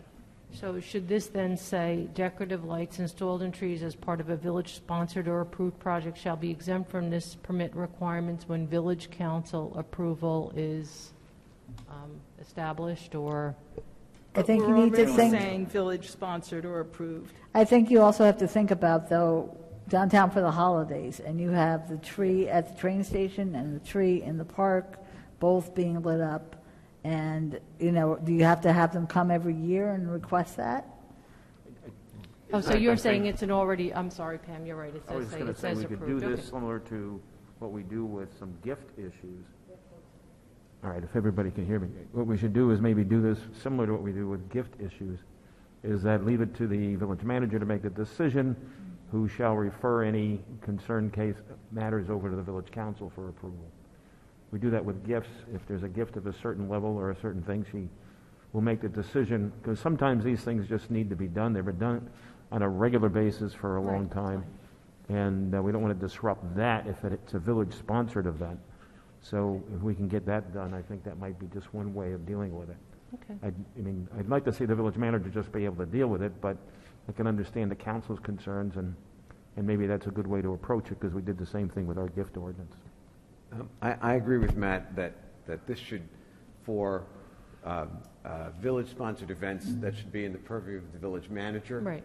Doesn't have to come to council. I think the issue that we're really should be focused on is, do we want to let store owners for downtown for the holidays or some event put up temporary lights? And if it's a council's decision not to, that's great. But I think let's focus on that as opposed to, the village Christmas trees that we have, because everyone agrees that should continue. So and to keep it from becoming an encumbrance, village manager is perfectly well suited to handle that on a day-to-day manner.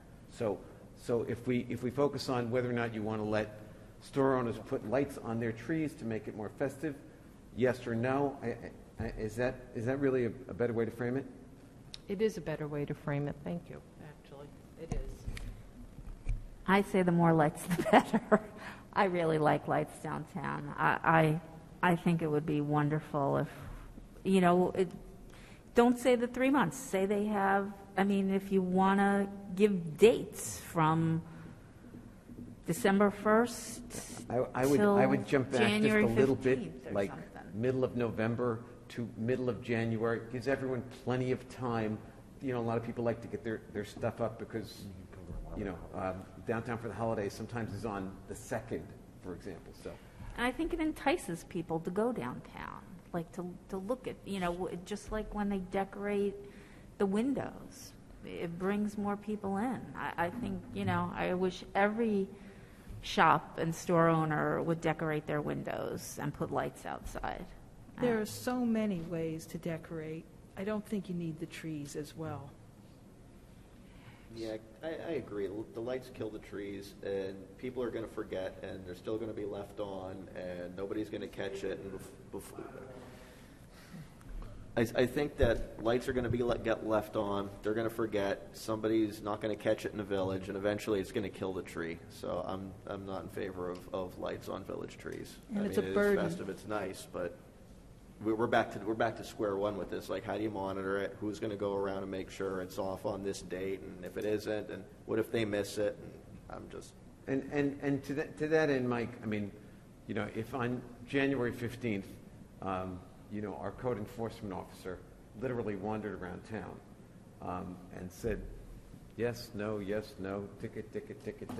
It's a once a year thing. We don't want to ticket anyone for being festive. Well, Seriously. if they keep them on too long, then I believe they should be ticketed. I have an idea. Tell me. So why don't we do this? I agree that the lights look festive. It encourages people to come downtown. I dislike the idea that anything should be on for any period of time, for 3 months at a time. I think it's just impossible.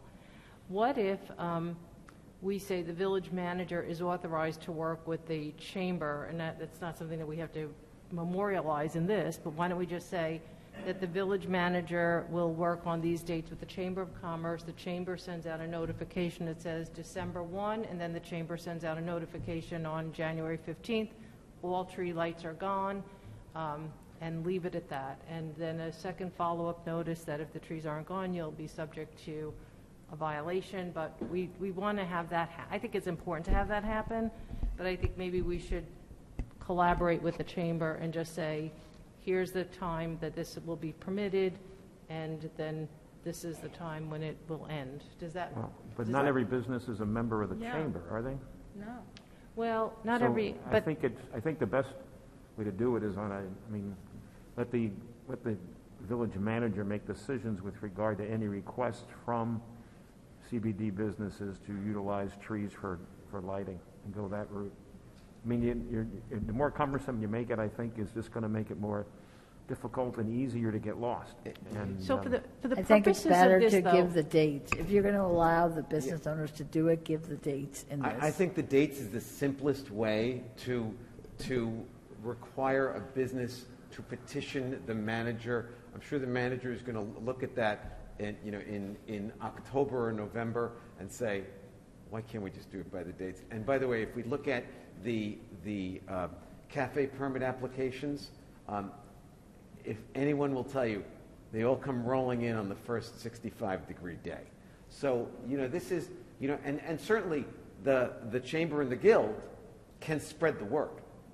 But I think dates certain are exactly what we need, which is certainty as opposed to discretion. If we want to do this, and I agree with Susan. And oh no, it happened again. I can't take it. I know. Look at you. I'm shaking. All right, wait. But for the purposes of this ordinance, we don't really have to address that for the moment, because all we really need to do is say, decorative lights shall not be strung or affixed in any tree within the public right-of-way or on public property. Decorative lights installed on trees as part of a village-sponsored or approved project shall be exempt from these requirements. And then we can address that more granular detail at a later date. But right now, for the purposes of the ordinance, all we want to do is memorialize that piece. Is that correct? But if you have the dates in the ordinance, then a summons can be written if it exceeds those dates or is before those dates. So this way, there's a way to enforce it. If you're not going to give those dates, then it's going to be tough to enforce, I think. Yeah, putting the dates in the ordinance is just quick, easy, it's over. Mm-hmm. And it's specific to the CBD. It's specific, again, whether it's November 15th, November 20th to January 15th, and then it's done. Okay, so then why don't we say, decorative lights shall not be strung or affixed on any tree within the public right-of-way or on public property. Then we stop right there. And then we say, decorative lights installed in trees as part of the Ridgewood sponsored or approved project shall be exempt from permit requirements or decorative lights are permitted in the CBD. From this section. Decorative, you can get the language correct. We can clean up the language. Decorative lights will be permitted. May I recommend Chris writes these things as the back of his hand? I'm sure that I'm just trying to say he can do this much better than the five Right, of us. that's what I'm saying. What He can dates? clean it up. What date? Just list what Right, dates. dates, What that's dates? it. What dates are Yeah, all right with that's everybody? right, Let's just that's do a what we date, need and then to Chris do. could All write, right. or Let somebody him write could it. write it. So But we let's would- not write it right now. No, I wasn't. I was just trying to, making my own notes here. So we want to say from the time, maybe a week before downtown for the holidays, and then a week after. So what's the? November My 20th, January recommendation, 7th. and you guys can play with it, November 15th, January 15th, it's a broad swath, it's a maximum of 2 months, and now everyone has enough play to make it work. And a week or two shorter doesn't make it better, it actually makes it more difficult, because now you've given everybody enough room to do it right, and if they don't do it right in that time frame, then they get a summons. It's good. Plus, it's already then for Thanksgiving, so we go right into Exactly. Friday. That's perfect. So November 15th to January 15th? Yeah. Yeah, that's fine. That's the consensus? Yep. See that? Is that it, Pam? That's it. All right. I've got, before Chris goes, I just got one silly little issue going back to 260-4B. 260-4B. We talked about it earlier, and I should have brought it up then. 4B. No person, But- property owner, hired firm, or is that the one? 4B. In the parentheses, unless the director or department or the authorized designee issue a permit to do so. Is that the same permit you're talking about in 260-7? You're having it issued by a- 260-7, you're having it issued by somebody different in 260-7. So we should just take out the language of unless a permit has been issued by or pursuant to Section 260-7. Well, it also, a cut would be also related to possibly a sidewalk permit, but I could check to see how that sounds. All right, see how that's issued, because if it is, then we got to distinguish between what kind of permit we're talking about there. So It is a little confusing because 260-7 is for when a private property owner wants to get a tree removal permit, whereas 260-4B, it has to do with public lands, cutting trees on public lands. So why don't we address that and clean this up, and then we can Yeah, put I'll- it back on March 2nd? and I can talk to Chris about it Or- if he's Does got that any make questions. sense? Is everybody good with that? So then we can have a clean version, March 2nd, work session. March 2nd? And then hopefully introduce the following week. And then we can introduce on the 9th. Okay. Is that okay? Sure. Okay. Everyone agrees? Yep. All right. Okay, the next item, stay here, Chris, is the update of the zoning map. And this has been done with the engineering department and the village planner. And then there's an ordinance for the village council to memorialize it. The previous update was in June 2012. So this is really overdue, I think. Among the things that were updated was the 2020 AH zone. That was incorporated on the map. There was also a number of zone district boundary lines that need to be better clarified. Marianne Bucci-Carter, planner for the planning board, worked with Jovan from our engineering office to make these corrections and to provide an updated product for anybody inquiring. So I think it might be helpful. I looked at this the other day, so I saw this on a big screen, but I think when I'm looking over at Lorraine, she's got this tiny little thing, and it just looks like a big black blotch. So it might be helpful just to send this to everyone on a PDF by email, so that everyone can really take a good look at it. It's a really important map, so we have to adopt this? Yes. So if we can, again, let's put this You have back, to introduce it in. let's put it on to March 2nd again, and if everybody has a PDF version, they'll be able to better see those changes, if they understand. I don't know that we outlined, did you outline the changes, Chris? I did not outline the changes. I did print out some of the emails from Mary Ann that I was copied on. Yeah. There was a lot of discussion back and forth with her and Jovan on things they noticed. Some of it is very, very minor. An example is 320 Franklin Avenue, which is the Bank of America. It's regarding the exit. The tax map has it in a transition zone. Fair Share has it in a B2 zone. So Mary Ann worked to clarify that. There was also some issues where the train line is as a B3, and we don't have it properly listed as a B3. Ordinance 2819 had a lot of errors. These are also being clarified with Mary Ann. Mary Ann is supposed to be having office hours tomorrow.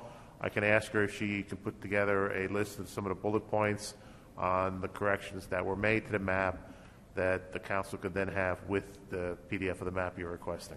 So, and then on the B3, because I'm looking at that over down on the corner there, I guess that's Scaffold. So on B3, should that be identified? And I don't know the answer, because there's a B3R and then there's a B3, which is not just B3, I think it's B3AH, Matt. You can correct me if I'm wrong. You're looking up on North Maple?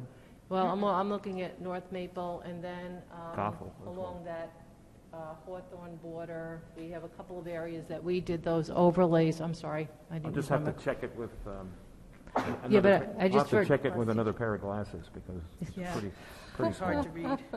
So just so there's no confusion, because I think that it's You want to be B3R clear about it, yes. and B3AH. But I think if maybe we send this again to Beth McManus as well. Yeah, I think Mary Ann was communicating with Beth. Good. They held a Zoom meeting to go over the fair share components of this. But I think we Great. might want to just take a look at that B3, the B3R versus B3AH. This way there's no confusion about any of that. I'll ask Mary Ann to take a look at it tomorrow. Great, thank you. There's a typo, rights of way in the paragraph that's to be added.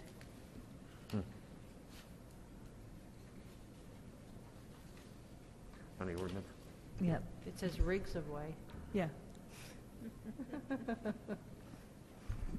It is it a rig? Okay, so Capital V. the next item is the Gypsy Kings Pond area cleanup by the Ridgewood Wildscape Association and Ridgewood High School Green Club. It'll be on Sunday, May 1st, between 1 to 3 p.m. This is the 14th year that they've done this. The village, as usual, will provide the chest waders, the gloves, and other personal protective equipment, rakes and hand tools, and will pick up and dispose of the accumulated debris. I did speak with Wildscapes, with Ellie Gruber, to let her know that the Rotary AM Club is interested in some kind of hands-on project, and she said, sure, come along. So if that were the case, we'd have to provide you the documents, right? Do you wish me to change the resolution and include Rotary? I haven't heard back from the Rotary AM Club. They can come anyway, even if they're Yeah, I not mean- named. If they don't want to be mentioned in the resolution, as Heather said, come on down. Yeah, sure, that makes it easier. Thank you. All right. That's it? We're done? Okay, back to public comments, not to exceed 5 minutes per person.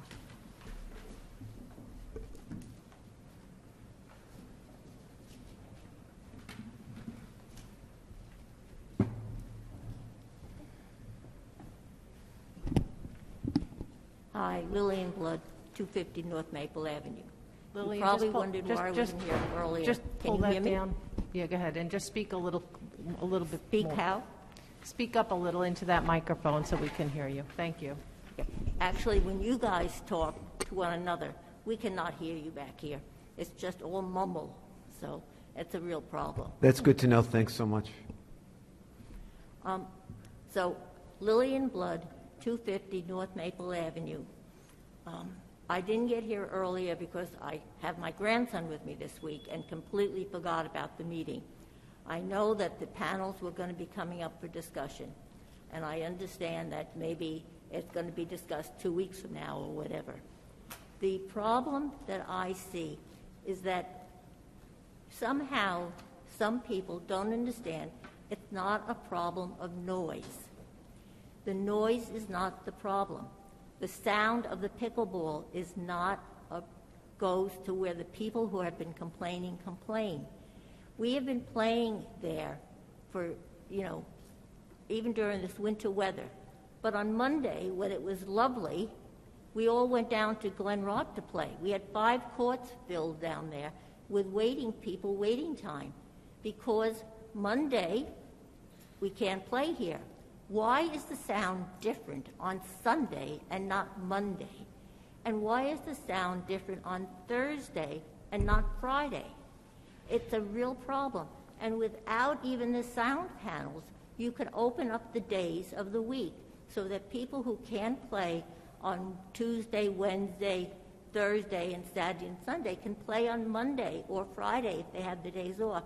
That doesn't have to be waited until we get the sound panels. Sound panels are an additional to help, people who in the neighborhood who are complaining. But the sound does not go there. The sound does not go beyond Simon Lee's house. And even at Simon Lee's house, during this weather, you cannot hear it. I park over on that street because the parking, because of the school, is filled. So you can't park always next to the Glen Courts. It's really a shame. You have beautiful courts here in town, and it's a sport that people love to play. People get outside, they get to exercise, young and old, families, and it's just sad. I was over there this afternoon with my grandson because the courts had dried. But, no one was there. So, please just reconsider. Even if you're not going to change the hours, change the days. Open the days for Monday and Friday so that people who want to play, who can't play on the other days of the week, have an opportunity to play. When the weather is bad, you can't play on rainy days. And if rainy days are Monday, or Tuesday, Wednesday, and Thursday, and Monday and Friday are nice days, why can't we play? That's all I have to say. Thank you, Lillian.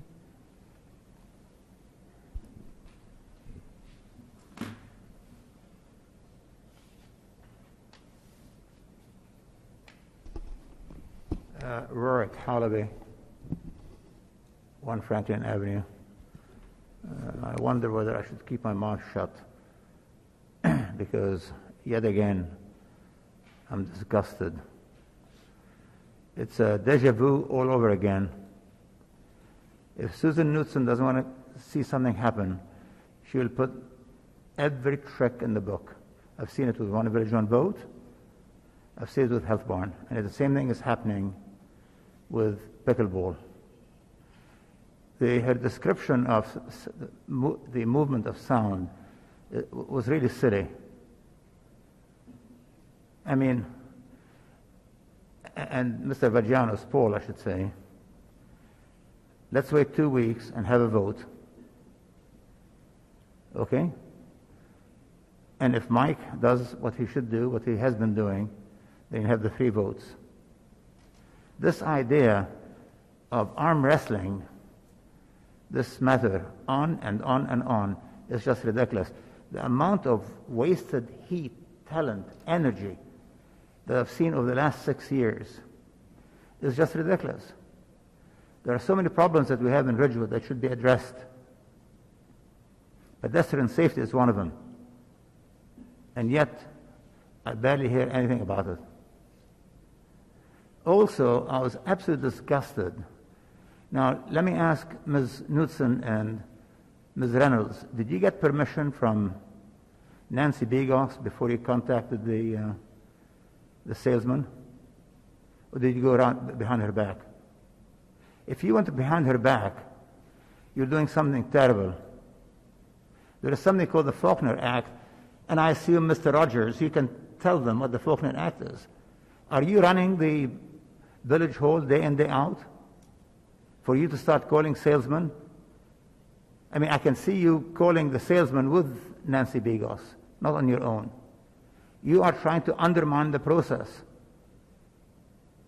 You are trying to undermine the process. It goes on and on. This town needs a change. And the change could come very easily.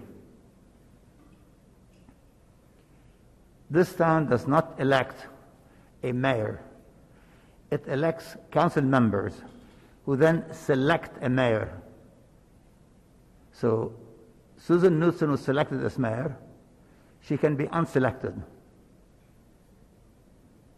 I think you should take turns chairing these meetings. You can't have one person with a veto power. We can't have a Putin in Ridgewood.